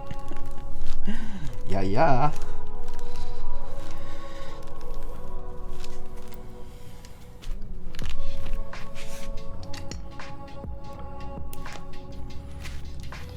Live on Tuesday and Wednesday. Oh, there you go. Thank you. Thanks for the details. I don't remember the exact dates, dude, so I apologize. But yeah, so there you have it. Live on Tuesday so the live stream is gonna be on both days, and then there's gonna be, I think the keyboard event is on Wednesday, right? The second day.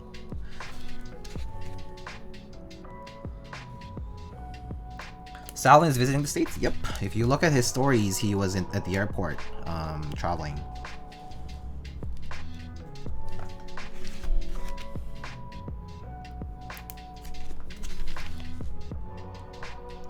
With his kid and his wife, so pretty awesome.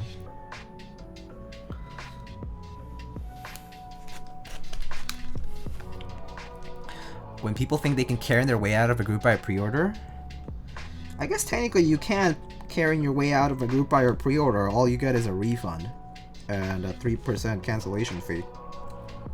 At least for key sets, I guess you could always get a refund. Most vendors do allow it. Some don't, some do, but most vendors do. Many do, at least.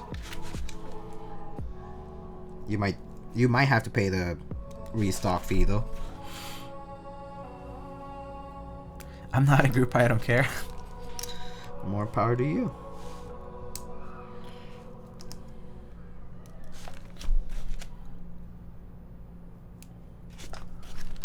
Salvation shipping went hopefully by 2050.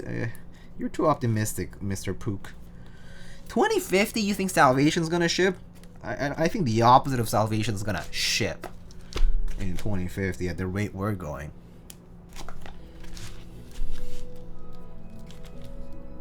And it's not Salvation the keyboard, by the way, or the opposite of Salvation the keyboard. At the rate we're going.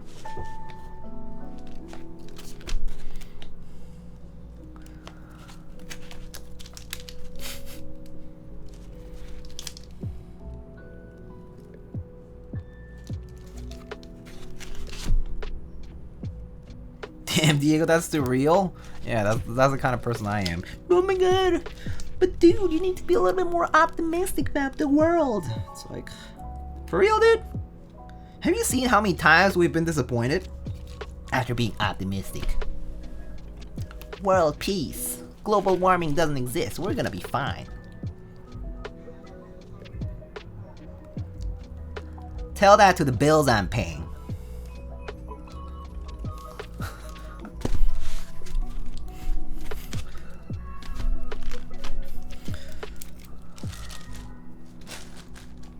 Just don't remind me of the obvious negatives. I mean, I know. I'm obviously just being a little facetious here, but yeah, I mean, I'm not a negative Nancy. But it definitely does remind me of some people who are like, oh my god. It's like, just do be like that. I do. Student loans. Yeah, some people don't have that problem, but many people do. Now the Pingmaster shipping, just waiting for Salvation for Alps build to complete. Very cool. I think my first Alps build was also a tray mount, if I recall. I actually remember. I think my first Alps build, I actually sold it to Mr. Feels Hood Music. If you know of that person, I don't know. Have you ever heard of that username? I did sometime in 2017. It was an AK build with Salmons, I think. I heard he died. Types killed him, just like the poor Meowgo. Poor Meowgo suffered the same fate as Feels Good Music. Time to hit the pillow. Itherag. Good night. Take it easy. We're all gonna die one day? Yeah. People die when they're killed, eh? Sorry, just dropped my thermos.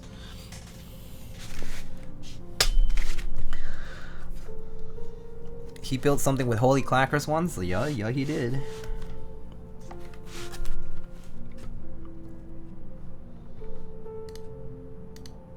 All the great keyboard legends had an alter ego? Not everybody. Not everybody. Not Alex, I guess.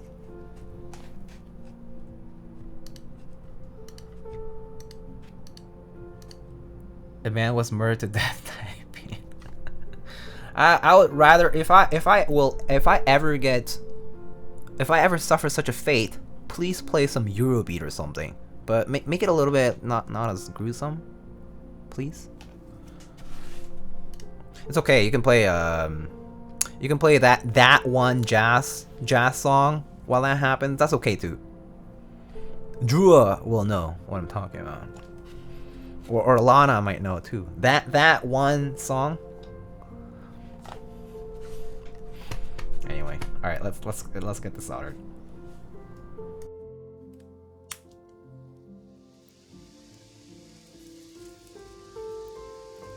Diego, I got Vinyl Run when it was on sale and your code still worked. Yeah. I actually also purchased my own Vinyl Run using my own code because I was testing it and I was like, oh, it worked, and it just like placed the order right away. So yeah, that happened. Not that one. Drew MIA tonight. He was fearful of the jazz playlist.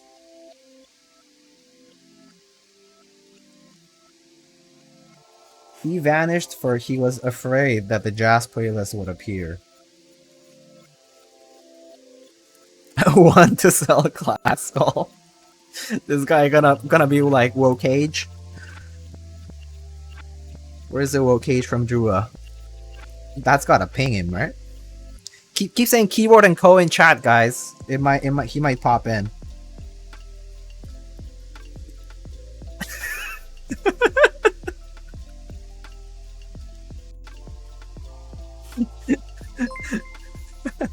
Speak of the devil, eh? He feels dank man tea time. Hey, 80 Penrose!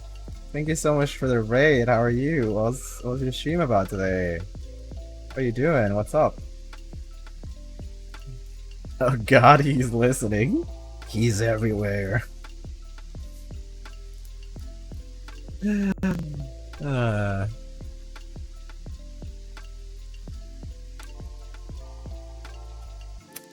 Conin, ¿qué hubo, Diego? Buenas noches.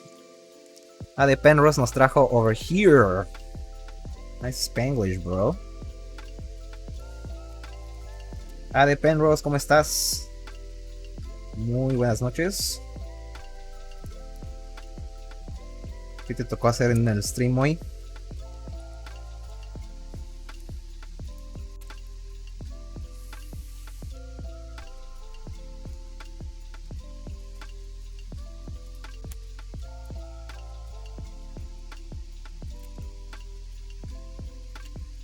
Alright, friends. Well, let's first... ¿Dónde está la biblioteca?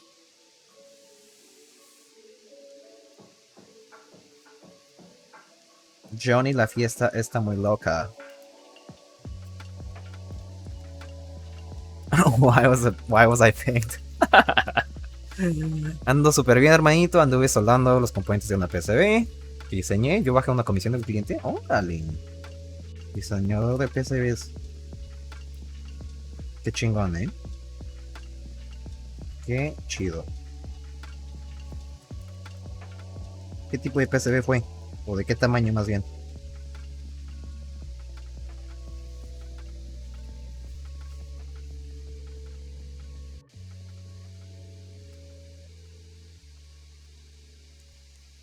¿Es por casualidad un teclado que lo haya diseñado alguien de ¿De Latinoamérica o qué onda?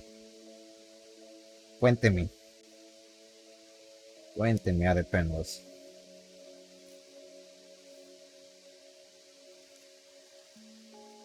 I just realized you said Spanish? Spanish. But I actually said Spanglish. But yeah, that's fine.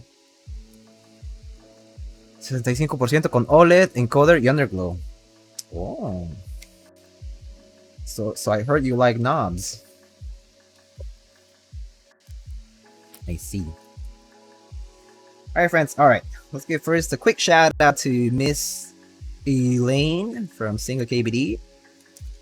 Of course, I get to interact with Miss Elaine, frequently because I moderate the SINGAKBD Discord and all that, but quick shout out to Miss Elaine, who's always working so hard. Especially as of late, fulfilling Kohakus if you participate in that buy or Ocelots. But a quick shout out to her for sending out this Jaguar V2 prototype for us to check out. I mean, she was very gracious to send this out despite her busy schedule. Busy schedule also, she's basically working like countless hours each day shipping all these orders out locally and internationally. But yeah, big shout out to Miss Elaine and many words of appreciation. For she is a very hardworking, genuine, and amazing person, designer, and otherwise.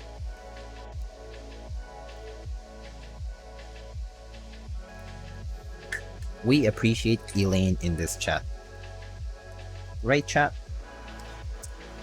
Thanks, Wayfans, for sending out this 8X and ZealPZ for sponsoring this video with the Zelio V2s. I love these tactile switches. They're purple and they remind me of eggplants. And I put them in the olive oil bottle. Just kidding. Alright.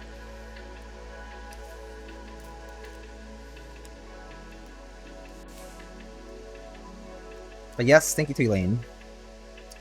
And for those who haven't followed today's news, again, I'll mention again, Space Cables put their GMK Classic Beige and Korean Beige or Hangul Beige up for group buy pre-order for the month. So it's basically today through July 16, essentially. It's going to be the GMK Classic Beige group buy, so do consider purchasing it. And if you purchase it, you can use the affiliate link if you want to support the channel.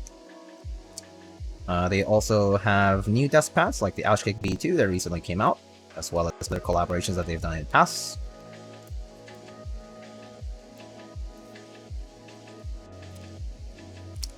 Space Cables also put up some Stabies V2 stabilizers up on their website. The Stabies are a new version of the stabilizers made by Mr. Zambamon in collaboration with Keyboard Treehouse and 8 boards.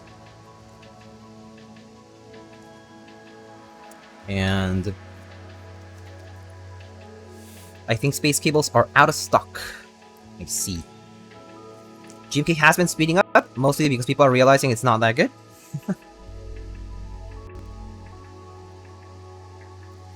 Yeah, I think twofold effect, I guess. Zambo Man, great keycap designer. Oh yes, speaking of Zambo Man sets, Serica Round 2 is shipping out very soon. It is currently in transit to vendors. Specifically, it is in transit to novelties. So if you are waiting for a Zamboman TM designed GMK Circa Round 2, whether it's the Hiragana core or the Latin core and the extension and novelties, etc. GMK Circa Round 2, change your address now while you have the chance with novelties, and also with other vendors should be applicable. So if you have any shipping addresses to change, take a look now and contact your preferred vendor to change your shipping address if necessary. Just a heads up. Speaking of stabies, earlier though, Keys has put their own stock of stabies V2 as well up on their site. They will also have new sets coming out, like nice PVT Shinbun, which we actually showed a few streams ago. A new key set, nice PVT set, I believe designed by Mr.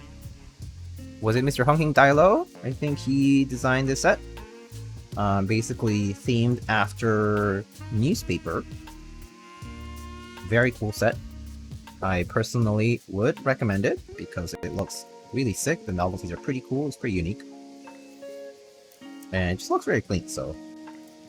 that will be coming out, I believe, this coming Monday. Is it this Monday? Let me double check, actually. Nice PVT symbol.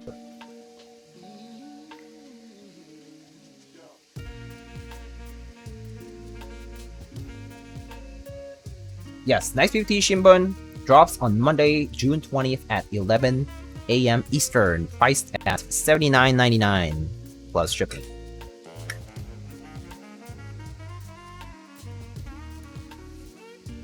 Give me more R5 rosettes. Well, if you would like R5 rosettes right now, the one that's currently available is GMK Classic Beige from Space. I mean, if you are looking for another set that has R5, technically GMK Space Cadet Round 2, I believe, is still in stock on novelties. I'm not sure if they still have the GMK Space Cadet 2 True Cadet kit, but the True Cadet kit also has Round 5. Just so you know.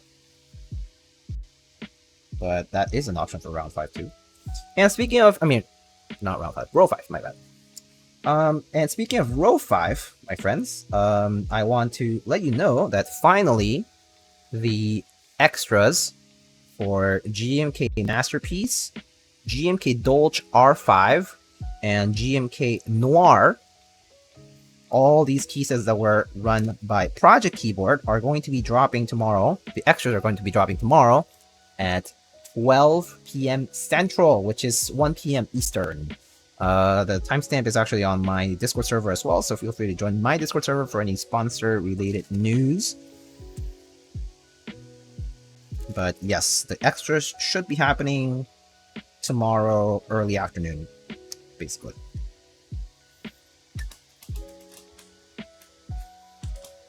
Classic Beige being R5 makes me want it now, actually. Yeah, I mean, basically it's like K1953 Round 2 with modern compatibility. So...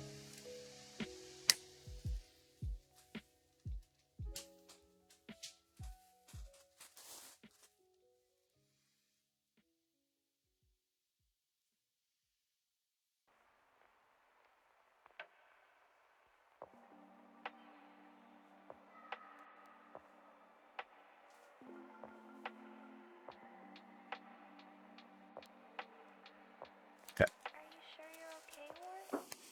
Now test this guy.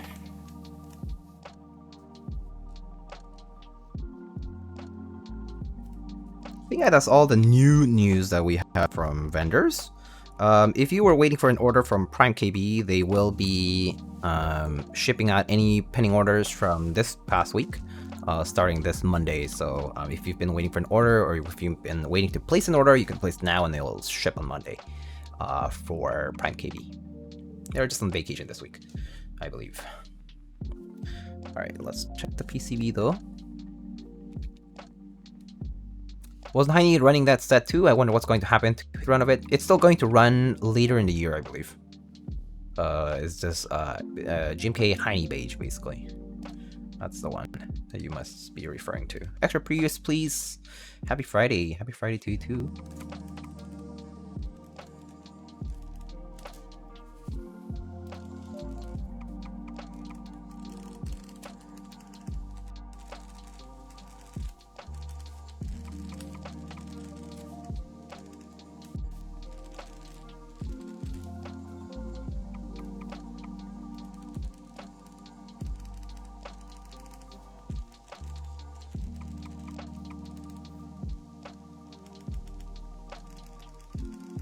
These switches are long stem, yeah, long pole stem switches.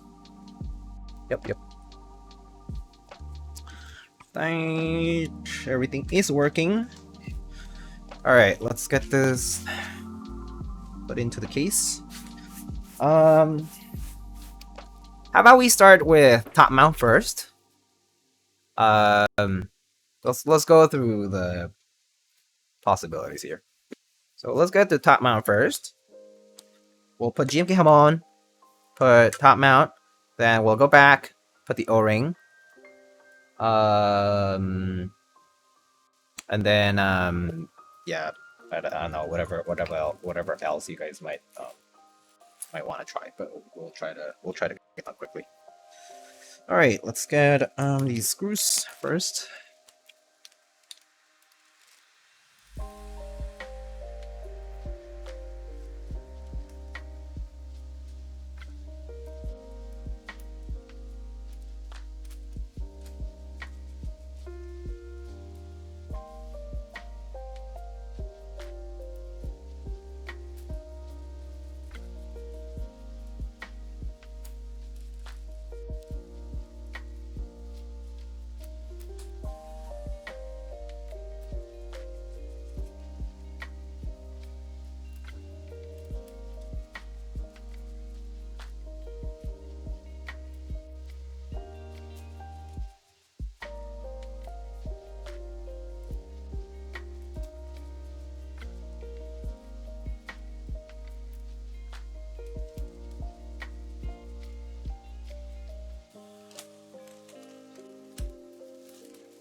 Hello, Diego. How are you today? Serious. How are you? I'm doing all right. How are you? All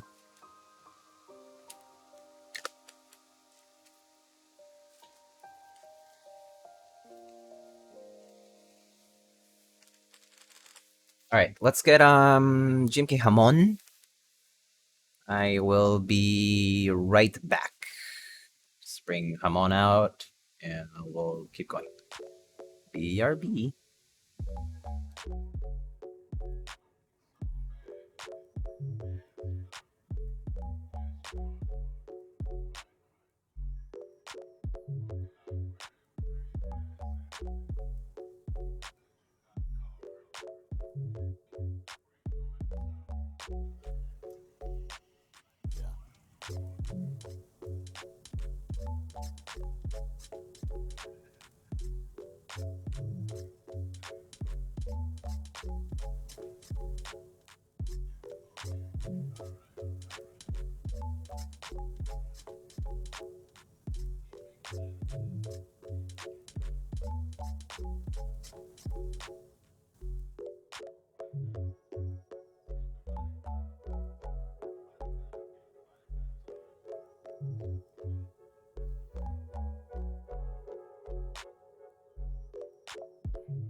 Alrighty, we back, folks.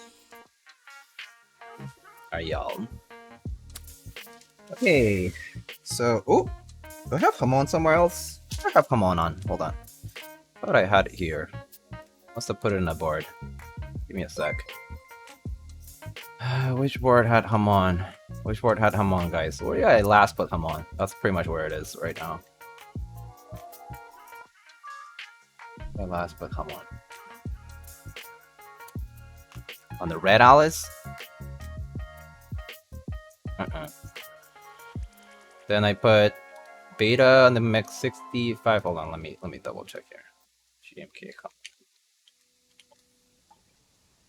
Oh, I put on the thermal. I put it on the thermal. Okay, BRB. It's right there.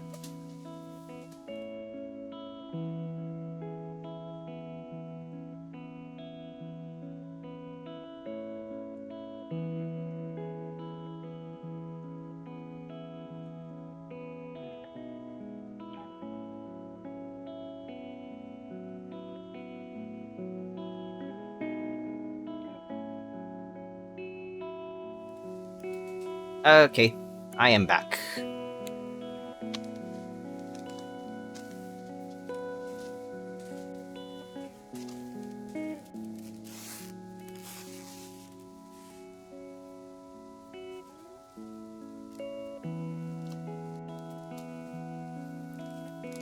Okay. So let's take off the relevant stuff here.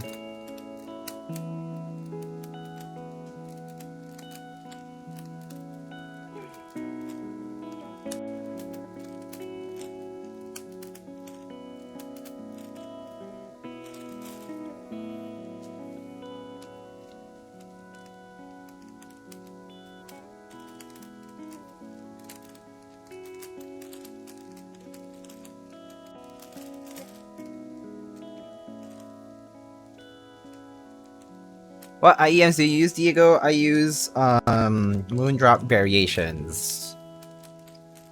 Bought these like a month or two ago. They've been treating me well. Been enjoying them.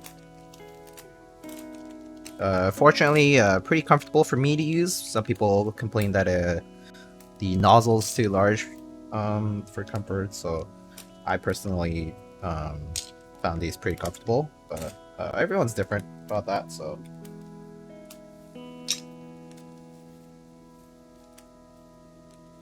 Let's use different ones. You got those variations on the steel, is that right? I mean, they're a good deal, but I think I think the deals come pretty often, don't they? Like if we go to like Head Fi and other places. How much do you pay for them? I can check. Remember exactly.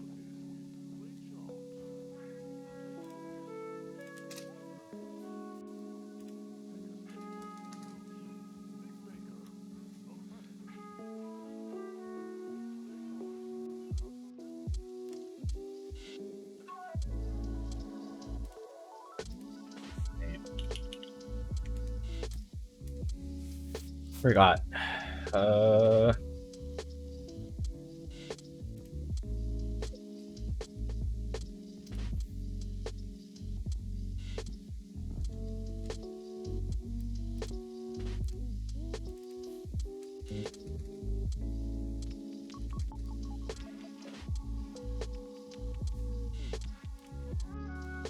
Oh, I paid $380 for my variations. Yeah, your RTX voice thingy? Yeah, I know.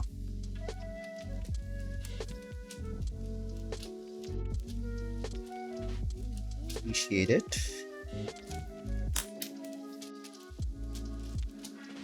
That's not a bad price. Yeah, it's pretty good. Bought them on Head 5, if I recall correctly. Yeah.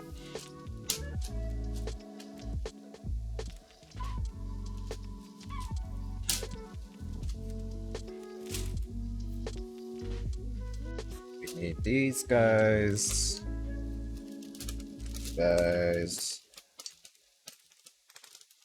This.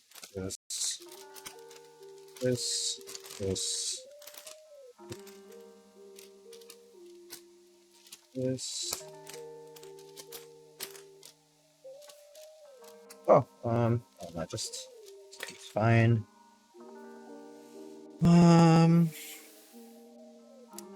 I need it. Bought my dust for 300. Yeah, I mean, I think if you buy new, it's something like that, right? Or I guess even dusks tend to go for more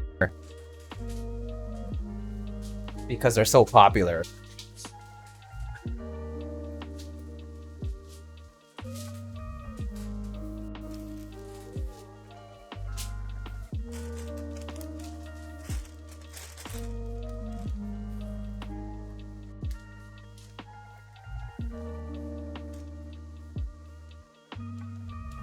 Alt, I have the novelties, so I think it's good.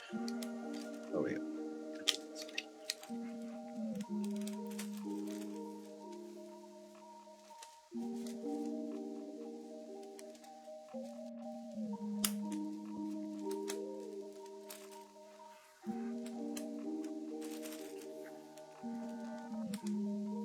I'm on so nice? Yeah. Yeah, I'm on pretty cool. Good thing that I reran, to be honest. Like, Hamon was initially like an April Fool's thing, wasn't it? Then it ran again.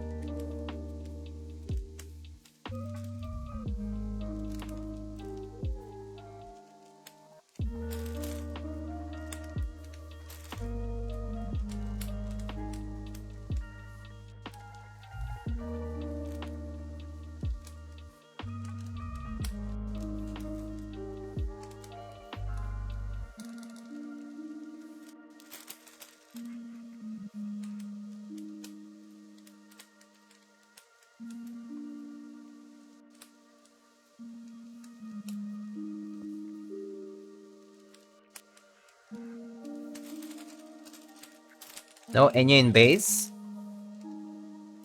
Did Hamon not have any in base? I think Hamon 2.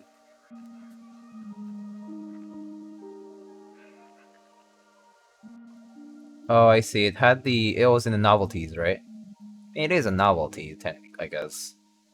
But yeah, I mean, it could have been in base, I guess.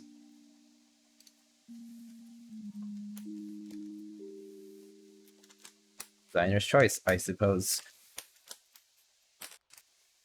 I mean, I would buy the novelties anyway, because the novelties are really good. But, yeah.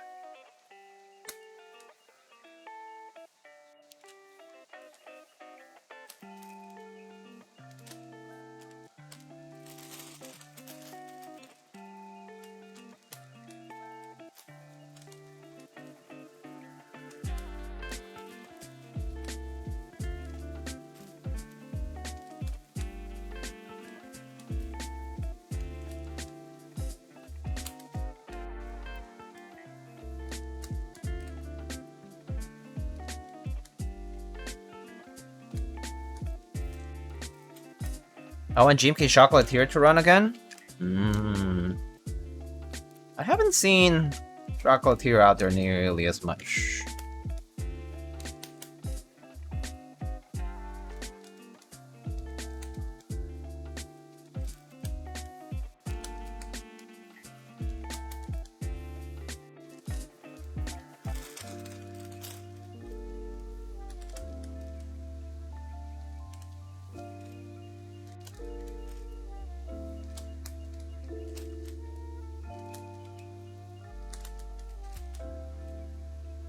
And yeah, let's go.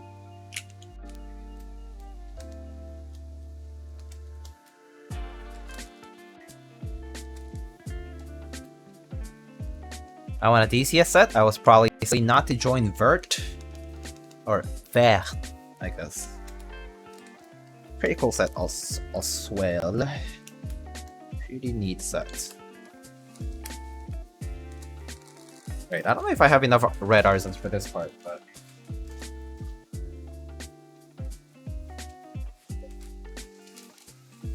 You can put something black on there, I think.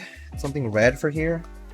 But I think we have enough red on this part here. So we have some red over here. Could do something black and whitish.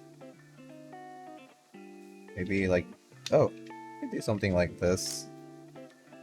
And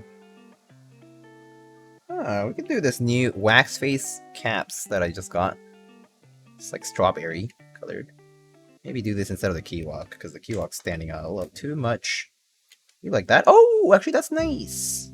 It's like black and I mean it's like green and red. Sandwich.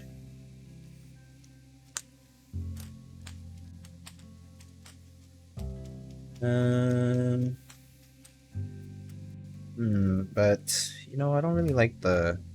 I guess it's fine. Like that's fine.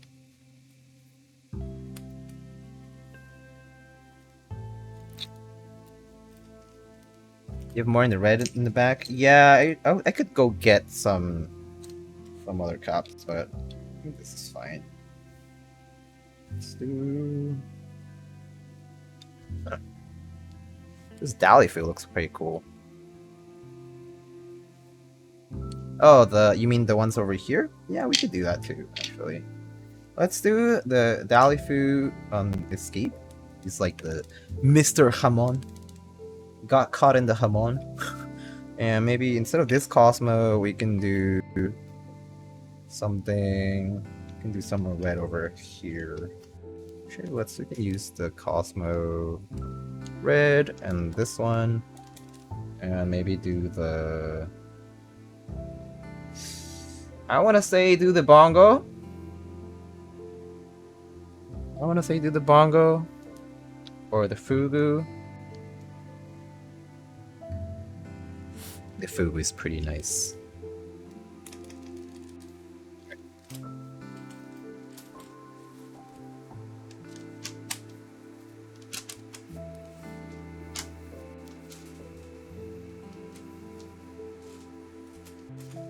Okay, So let me turn off the noise filter and stuff.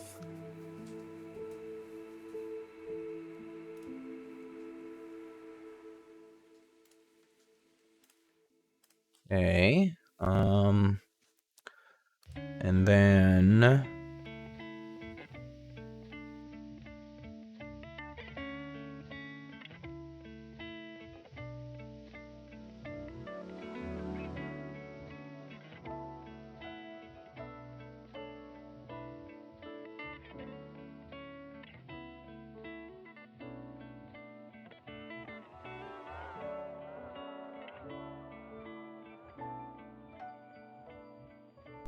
okay.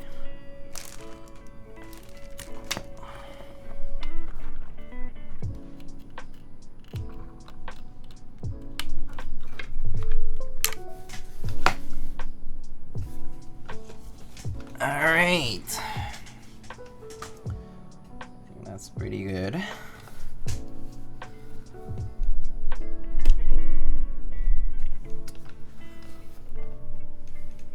Okay, I think that's looking pretty good, right? Let's see over here.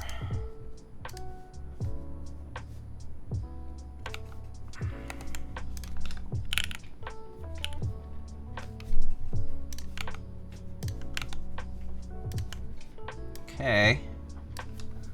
Take off the music. Alright, friends, here we go. Let's give this a shot. So, this is the Jaguar V2 prototypes from SINGAKBD. This currently has GMK Jamon as a key set. These are JWK and Moyu Studio, JWK Poseidon switches. These are long pole linear switches from JWK. They have 2.5 grade 0 for the lube, and I think a sub 60 gram spring. I forget exactly what the spring was. No switch films. This is a full aluminum plate that's currently in the top mount configuration. And I guess that's about it for now. Alright, so here is the mouse at keyboard level, and let's give it a shot.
$134. Ooh, fast.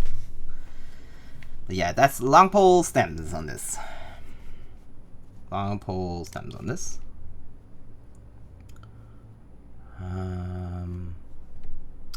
Sounds pretty good.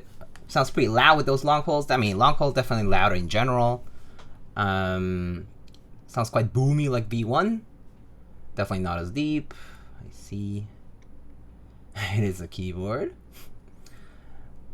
It sounds nice though. I feel like they also feel really nice. Like the switches feel pretty good. I mean, they kind of remind me of the red switches from E boards, right? And also the plate, the top mount, right? It's pretty similar to most other JMV2 plate, right? Like it's the same, for that matter. Definitely a bit of a roomier keyboard. Like you can definitely tell it's a little bit boomy, yeah, for sure. I don't disagree with that.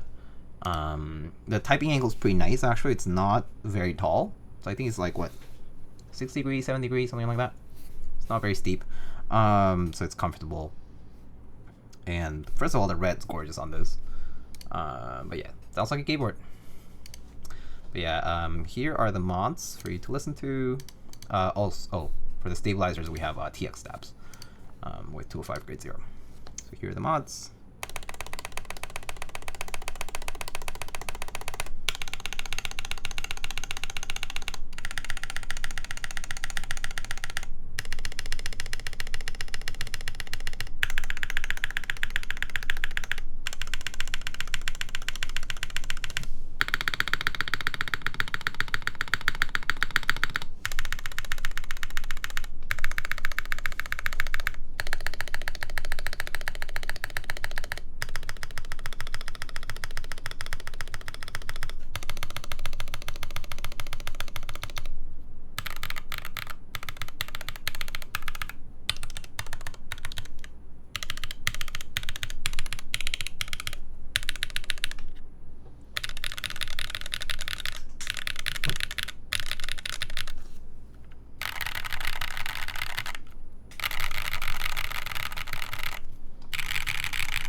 Alright, so that's what the mods sound like, okay? So let's now give this a try with the O-ring, right? So let's take it apart and put the O-ring in. So let's do that now, okay?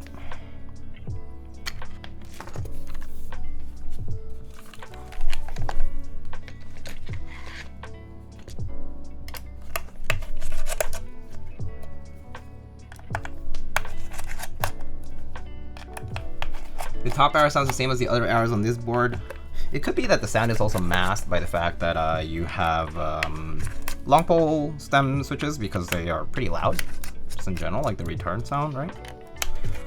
I mean, both the bottoming and the return sound. So might be accentuated by the fact that they're long pole stem switches, whereas like in the, you know, standard cherry or whatever, you'll get a different sound from the bottom out versus the, you know, versus the return. So yeah.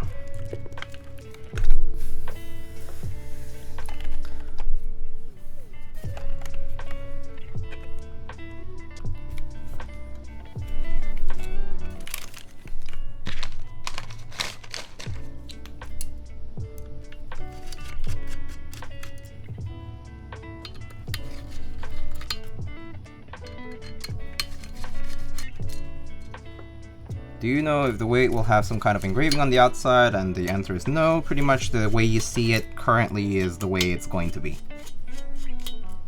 Yeah.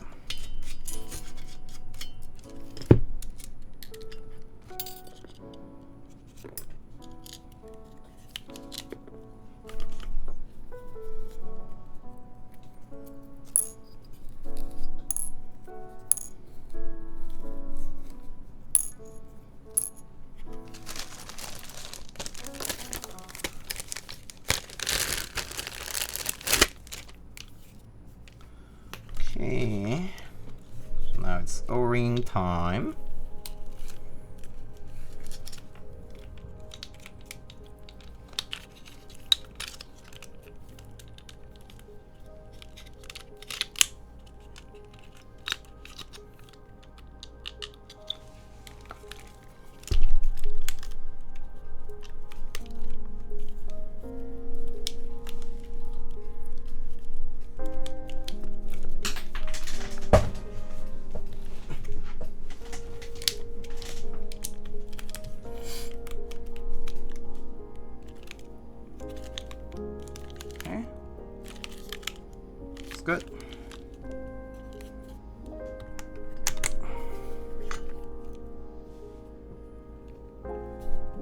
Okay, fitment looks pretty good.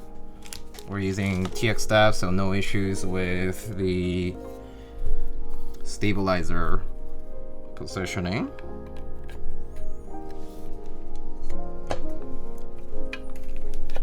So hopefully I can just, I'm just gonna flip it over, match the housings together, and then that's it. Sandwich together, hold it on one end, and as I sandwich, I will tighten.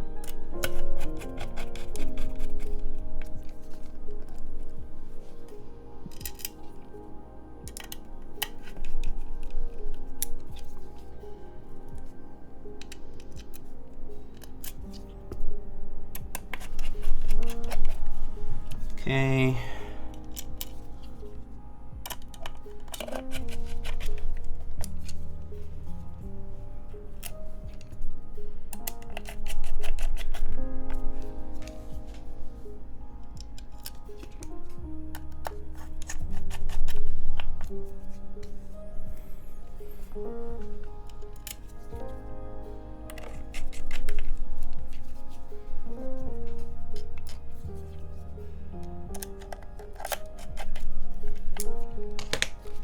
My mouse is running out of battery.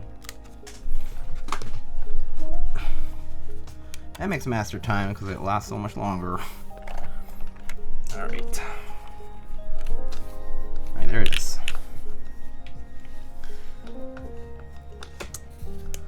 Okay, folks. Let's give this one a shot now. We have O-ring mount.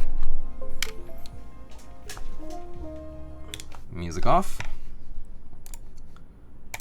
Switch, typing test here. Can you show the bounce on it? Yeah, I'll try to demonstrate it, although I don't really think it's going to be that apparent from the top view, but I'll try to show a little bit after typing. Sound good? All right. This is going to be that right shift. Oh, the right shift is just, there's just room for, like, basically if you do this, it like kind of like straightens out. But yeah, like basically all these stabs and switches, they have a little bit of play on it. So yeah, like the switches are pretty much solder straight. But yeah, I don't know why maybe it's because the long pole, because there is a little bit of a, a long pole stem switches tend to do this, right? Have a little play with the position of how far the switches in. I mean the keycap is in or not, I think. So yeah, I don't know. That's what I'm thinking though. Yeah. All right, let's get this one a shot. This is O-ring, and again GMK Jamon and the same switches. All right. Here we go.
Ooh, slightly faster, 135.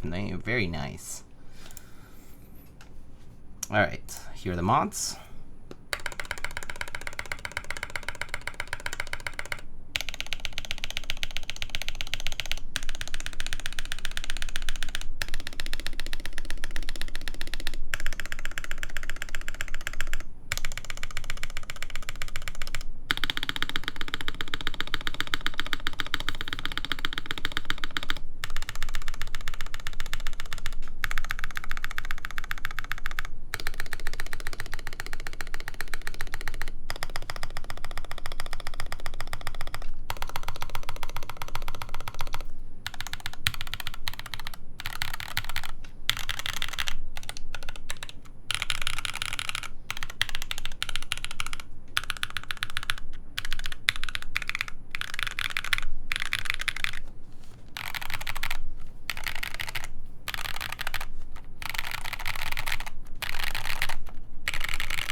What do you guys think? That top arrow is nutty.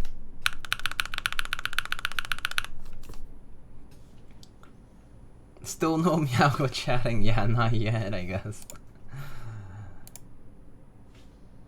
Is that O-ring making a spacebar sound weird? Is the lube wearing off? I'm not sure.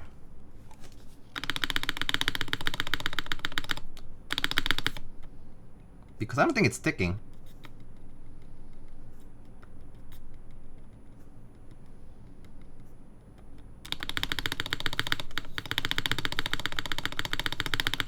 Maybe the long pole, because, like, you know, there's a sound down and then there's an upstroke sound.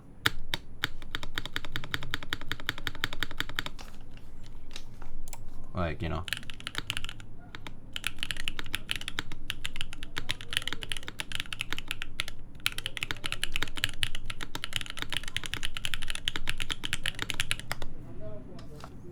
So yeah. Sorry, outside person. Anyway, so that's what that sounds like. How much does this thing weigh, by the way? Oh, that's a good question. You know I would have complained by now? Yeah, probably, right? Let me try weighing it.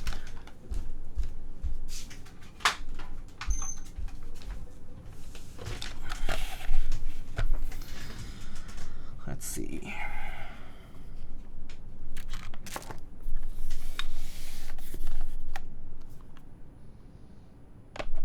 Fully built, it weighs 5 pounds and 11 ounces, 511. In kilograms, that's 2.58 kilograms. Would you say it has easily grabbable sides? No.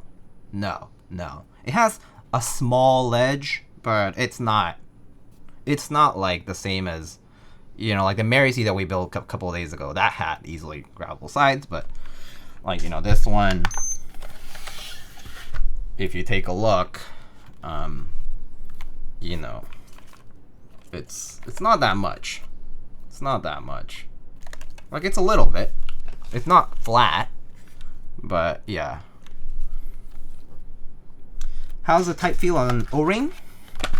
O-ring is nice. I mean, I like the softness of O-ring, but I personally am pretty partial to top mount.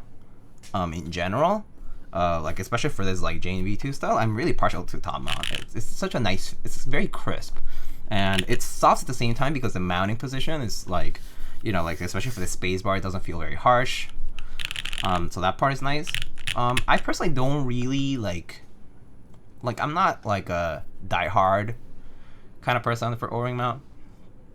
I like top mount, especially in TKL. I think TKL and top mount, they just shine together really well.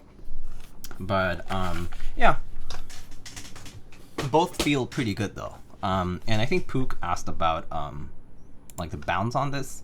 I'm not sure if you can easily tell though. Let me take away the typing thingy and this, but like it's not very, like, there's some. It's not a crazy amount of like flexibility per se. It's noticeable. Like it's a little bit there, but I think it's more so in typing. It's just a little bit softer. Pook or Pook? I don't know. But yeah, it's not like a huge difference. It's still relatively, you know, in place. But it's a little bit softer than top mount. Like, it's not a huge difference though. So I personally would probably stick to top mount. I think top mount's pretty nice. But yeah.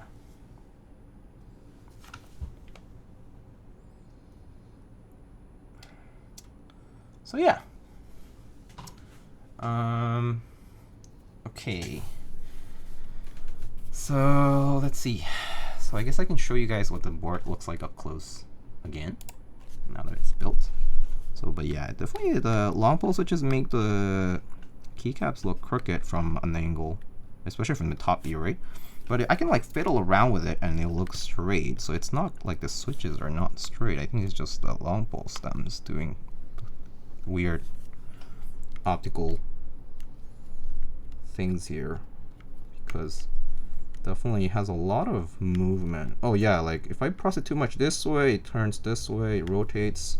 If I do too much this way, it rotates the other way. So gosh, what's the, I don't even know what the perfect middle ground is. It's so difficult for, it's so difficult for this to be like perfectly in the middle. Can't say I'm a big fan of that, but I mean whatever. They sound pretty good though. All right, I'm like sweating because it's so hot in this room. Okay, so this is what the board looks like up close though. Whew, I'm like sweating. There's an engraving right there at the arrow cluster. Yeah. Pretty cool though, pretty nice. Alright, here's the side profile.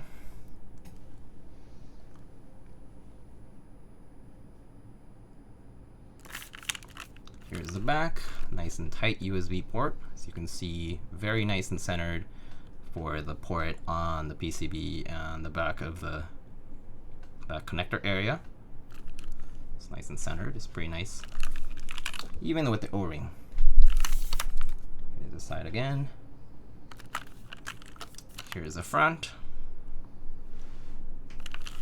And then here's the back of the board. Oh, it's so hot. I'm excited to see the other colors. Yeah, me too. Me too. Nice ass, thank you, thank you. I know.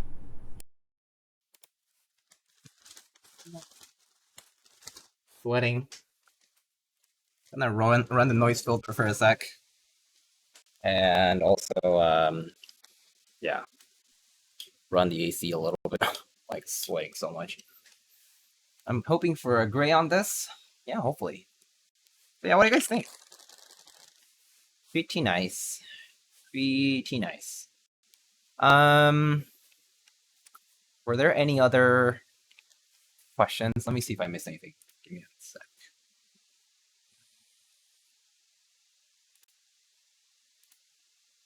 Do you mind showing the USB port really quick? Yeah. Here's the USB port.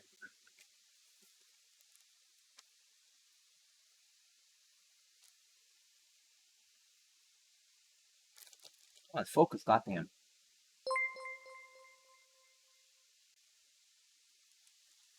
Much better than V1, even if you never look at it. Yeah, I guess so. I mean, I'm gonna trust what you guys say because I just don't remember so much about the V1. It's been a while now. It's been like, has it been like a year and a half, almost 2 years now? I don't remember. It was like late 2020, wasn't it? It's a while back. Hinkerbottom, thank you so much for the 5 gifted subs. Pog, thank you, thank you, thank you, thank you. It wasn't that bad, but was not good. I see. Almost 2. It's been a while. Drew a dodging subs. Easy clap. Tinker like the bottom.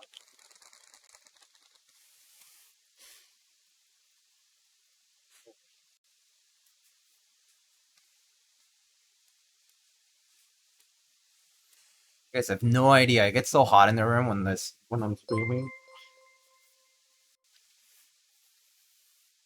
Mr. 9. Nice. Every time. That's why you need to not say anything, Drew. The key is to not say that you dodged it. You say it at the end of the stream when nobody else can do it. That's the strat. With the comp on, it's hot AF. I mean, it's not just that. I have the big light. I'm streaming. I'm like talking all the time. Like just doing stuff with the soldering iron, this, that, turn off the AC sometimes, turn off the fan sometimes, and yeah, it just gets warm. And you're hot. Nice. Okay. Oh yeah, didn't I'll I'll cave and satisfy a request that somebody else asked. Give me one sec.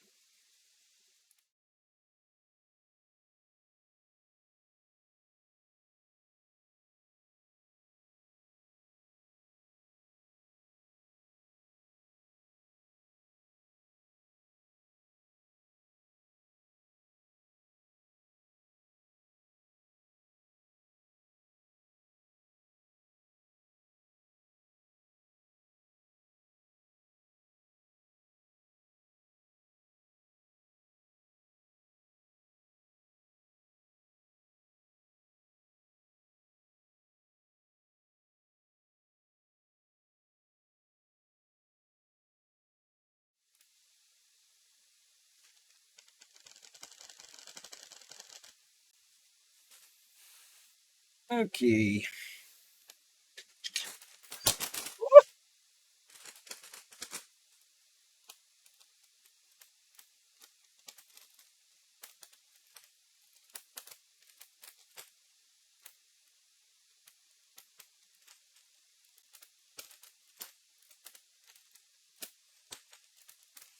Okay, this is the last one. I'm not gonna do both top mount and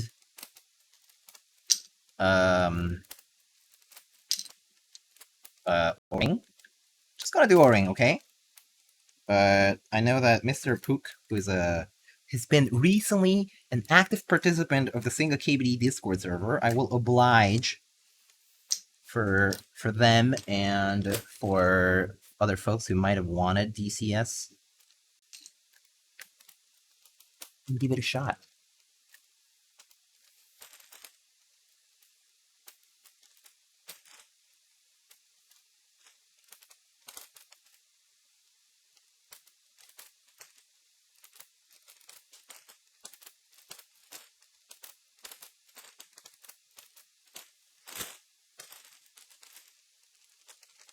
DCS Rebel. This is just the Red Alert R3 from that Omnitype ran back when I think Socialite was the guy who ran the DCS Red Alert set. It's the more recent one. Red Alert, I think I have it on a different board right now. I mean DCS Rebel, my bad. So I got a little lazy to get that one. So it's just got this one that's right here, and also has like the 7U right here. So yeah, makes my life a little easier. So just decided to go over that.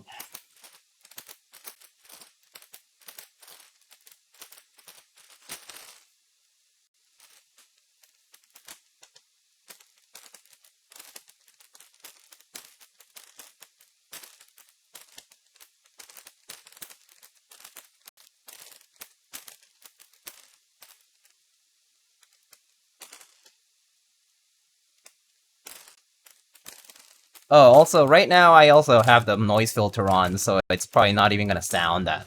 Like, it's not the real sound of keycaps jostling Kupo.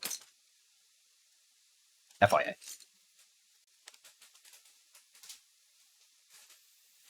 But I guess you can still compare relative to the sound of the GMK caps jostling a little bit.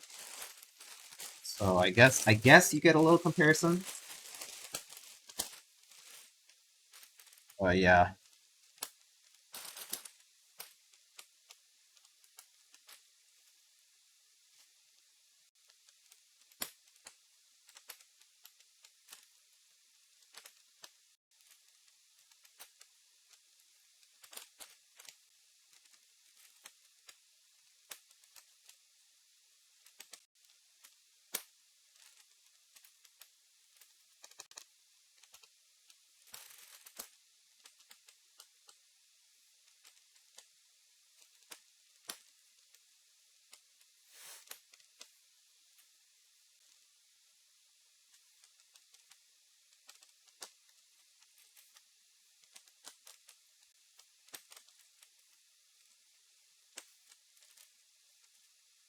I wonder if GMK Blue Alert, my username color would be a good set.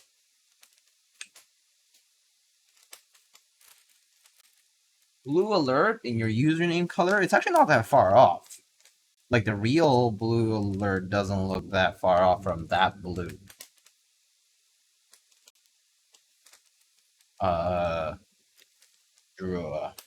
It's not that dark, so it's not that far off from that blue color.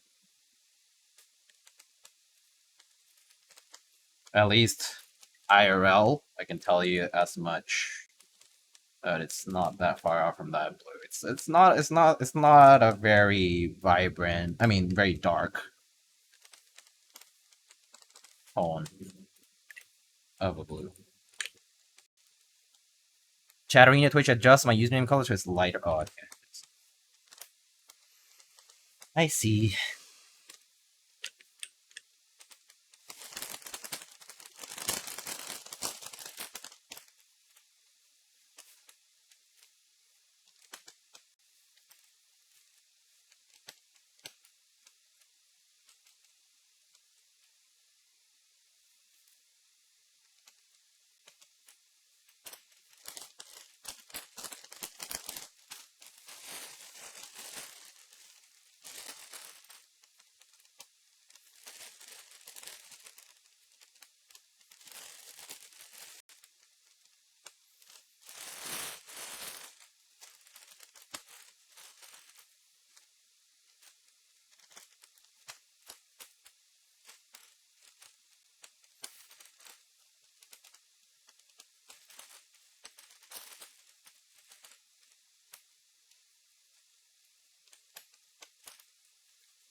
Shoot. I wish I didn't close the Discord server to ping only. Oh, wait. Oh, sorry. I thought you were talking about... I freaked out for a second because I did forget to ping, didn't I? For the Jaguar stream. Did someone ping the single server? Shit. I was in a rush to start and I didn't ping it. I hope Cute or somebody did. I posted? Okay. Sorry. Kinda got in the heat of the moment and forgot.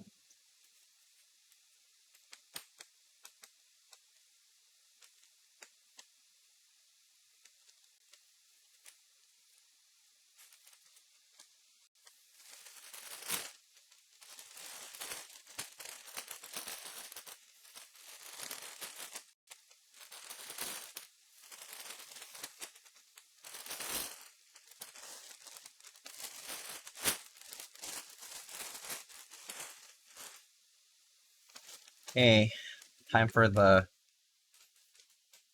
heat to come back. Alright. Is this another professional streamer boo-boo? It's more like of a moderator boo-boo. So I did technically ping my Discord. I did pre-announce that I was gonna be late. I just didn't do both roles at the same time because it's a lot to manage at the same time.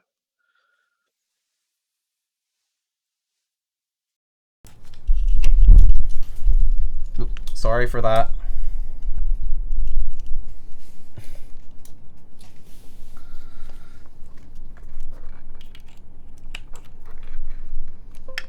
Okay, so music's off, and just need to get the typing test back up.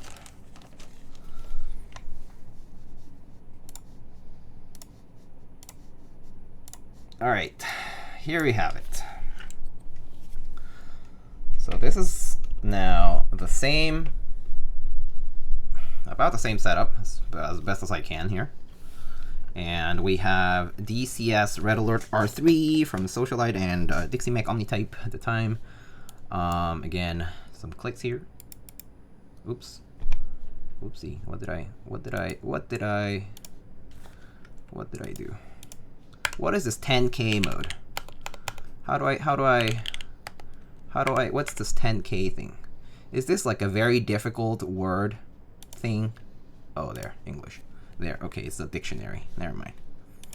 All right, here's the mouse again.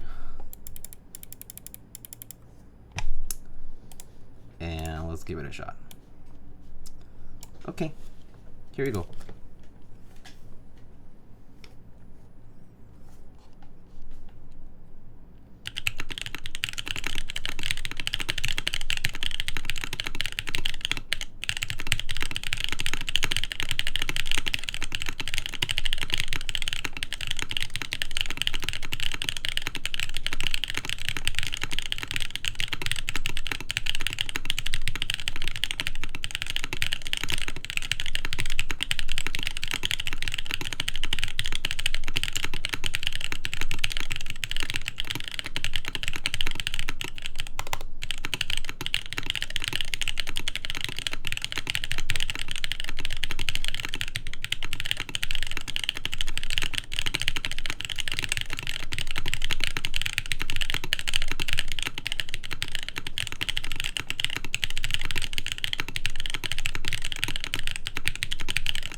How can DCS sound good?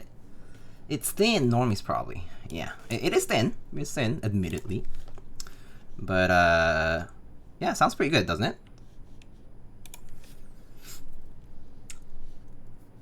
Told you? I mean, I like DCS. That's why I own DCS sets, so. But, yeah, some people, there are DCS deniers out there. That's for sure. The thinness is what makes it feel so good. Oh, makes it so good feel and sound-wise. Definitely a bit more of a direct feel to it because of the thinness. And the sound is, yeah, definitely just completely different. Here are the mods.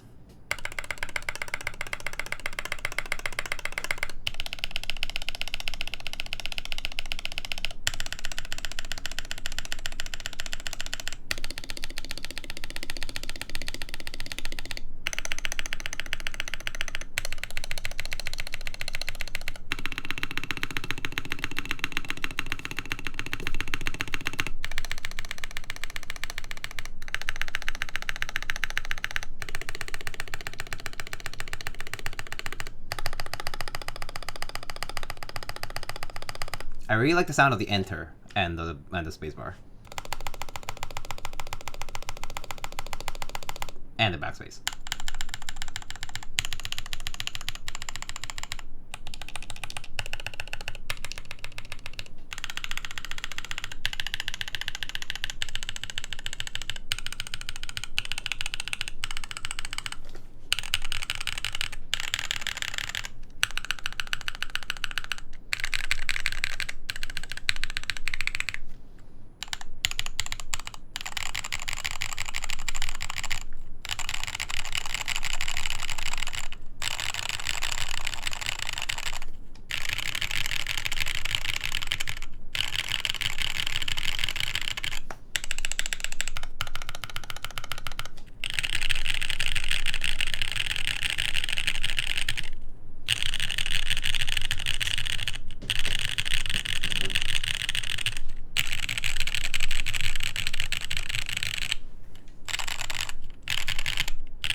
There it is, my friends.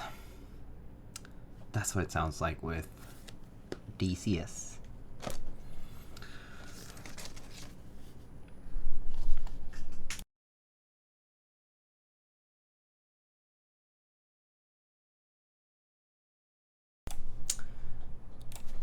All right.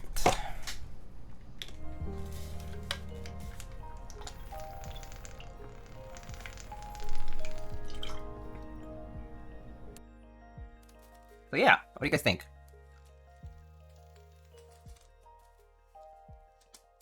Thank you for trying different stuff on this. No problem. My pleasure. I hope you guys liked it. It's really nice. One thing I have to say, anodizing, impeccable. No splotching, no streaking. It looks very good. There's a you might say that there might be a slight difference between top and bottom, but it's barely noticeable. Actually, it pretty much looks the same, honestly. Maybe in harsh lighting you could argue that, but you don't live in harsh lighting conditions all the time, so not realistic. Unless you literally are in the sun the entire time, which kind of sucks for your board too, because it's also gonna get bleached. But honestly, the board looks spectacular. I really like the octagonal shape of the Jaguar. I think it's reminiscent a little bit of the, it's like the inverse of the old TX84 or 87. You guys remember those? TX75, TXCP, the ones that had the lip instead. You guys remember those? But instead it's like the opposite because the ledge is like going down. Is it better than Duck Anno? Yeah, it's different from Duck Anno, yeah. It's basically just really smooth. Duck Anno also is like Duck Anno is interesting. Like the V3 Anno, like especially the most recent ones, like Duck Orion B3, Duck Orion B2.5, etc. Right, like silver and black ones. They're very smooth, but they have a greediness to the look, right? It's like it's the media that they use. I think it's just, but it's like the touch is pretty smooth, except the gray one. I heard the gray ones are a bit rougher. But the silver and the black ones, right, like are very smooth. But they have like a greediness, like a greedy look to it. Duck Anno. The Duck V1s are, as opposed to that, they're also very smooth. I have like a V1 Octagon, and the anodizing is really nice and smooth. The black one looked really nice too. The blue-gray one looked really nice. I've seen the V1's one. And then V2, I think it was the rougher one of all of the other ones, like all the other Duck versions. Yeah, no, this, the Jaguar here is pretty similar to like the other unicorns that you might have seen. I would say it's maybe even smoother. Like it's very nice. Like this is really impeccable. Like it's super smooth. So yeah, I mean, if you are going for a Jaguar, I'm sure that finishing quality wise you will be pretty satisfied. Yeah. What's the first board to use these mounting points? Might be the Corella Squala, but I actually am not sure. But the Whale used it too, and the Whale did come before the Jane V2, long before the Jane V2, years before the Jane V2. I mean, like 3? No, more. No, I'm even talking about it. Whale V1 was like ages ago. So yeah. But the koala was technically before that too, so yeah, might have been the koala first, and then maybe Whale, from Linux3, Linworks. The Duck Orion was first to popularize it. No, but the Duck Orion is the Duck Orion top mount is actually like the V1, and I mean sorry the Duck Orion top mount is like the Jane V1. It's like the Mech 27. Jane V1, like the original Jane, Moonkill, Mira, those are similar to the Duck Orion. That's the Duck Orion mounting. It's like symmetrical top and bottom. Yeah.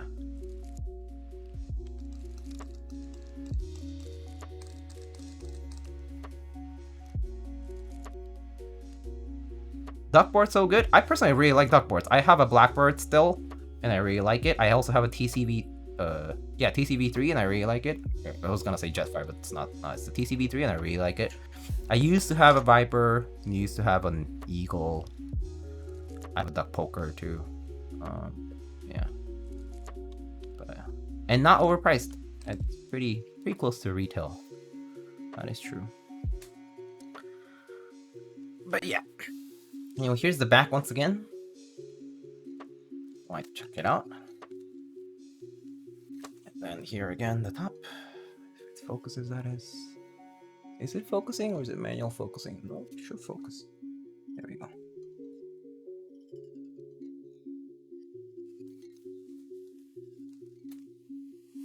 Okay, it's hot in this room. And I think we're done.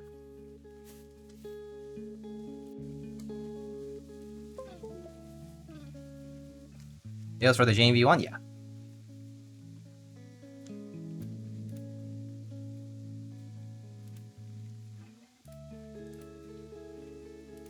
Alright, friends. Let's see if anybody's streaming. I don't know if anybody is, so let me check.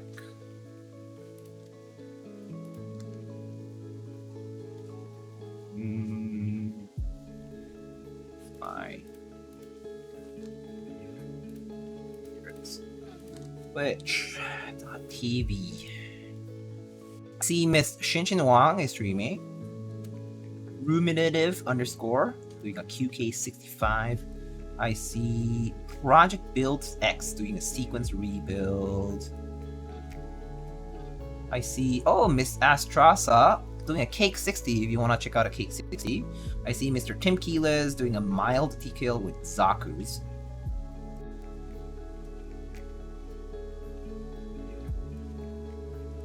So your choice. Who is Astrasa? Astrasa, she's a community member who's been several years now, actually. She also she collects artisans. She also was Mech Market moderator for a while, and occasionally does like games and streams and stuff like that. But she's been pretty active. I mean, she's been active in the keyboard community for several years now.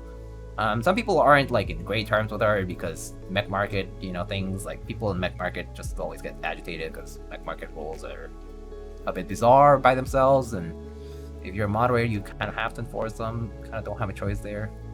And so I guess some people might have alienated themselves from them, but that's like a classic, you know. It's like everybody hates Mech Market moderators, but if you're the Mech Market moderator yourself, you know why. It's inevitable. It's just the thing. Yeah, let's raid Astrasa. Why not? I haven't raided Astrasa in like ages because she also doesn't stream often. But the Cake 60 sounds fun. Timmy's on? Yeah, I think we can also raid Mr. Tim. Maybe next time. Imagine having to deal with keyboard people complaining every day. I know, right? Yeah, let's check out a Cake 60 build. If you don't know the Cake 60, that's a board by Mr. Hater Hitorius from Hate Co. Sorry. He does the Cake 60, which is like a unicorn lookalike, I guess, in the sense that it's has the same mounting rather. You know, tray. He did units in plexiglass at first, and then now I think he's doing commissions in alu as well, and has been selling a few in stock units. There was a clear Cake 60 recently sale of those, and I built a prototype at one point. Yeah. He also made artisan cases, that's correct. Hate V1, Hate Box V1, V2, and other versions that were commissioned, and so on. Alright, let's go raid Astrasa. We'll just say... Yeah, go raid. Enough with the keyboards and resin. What is your favorite cake flavor? Or what is your favorite type of cake? No, cake flavor, right? Cake topping? Cake flavor? Cake flavor, that's what people say, right? Cake flavor? Type of cake? Type of cake? Yeah, I think type of cake is right.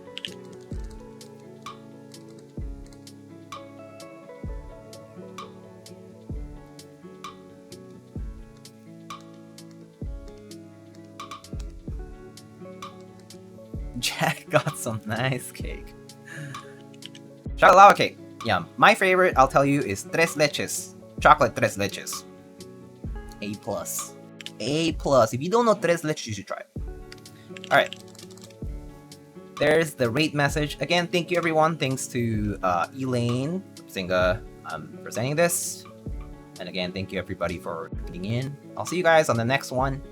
I don't know when I'm streaming again. I'm not sure if I'm streaming this weekend. So just look out for the ping drop. All right. Have a good night. Peace.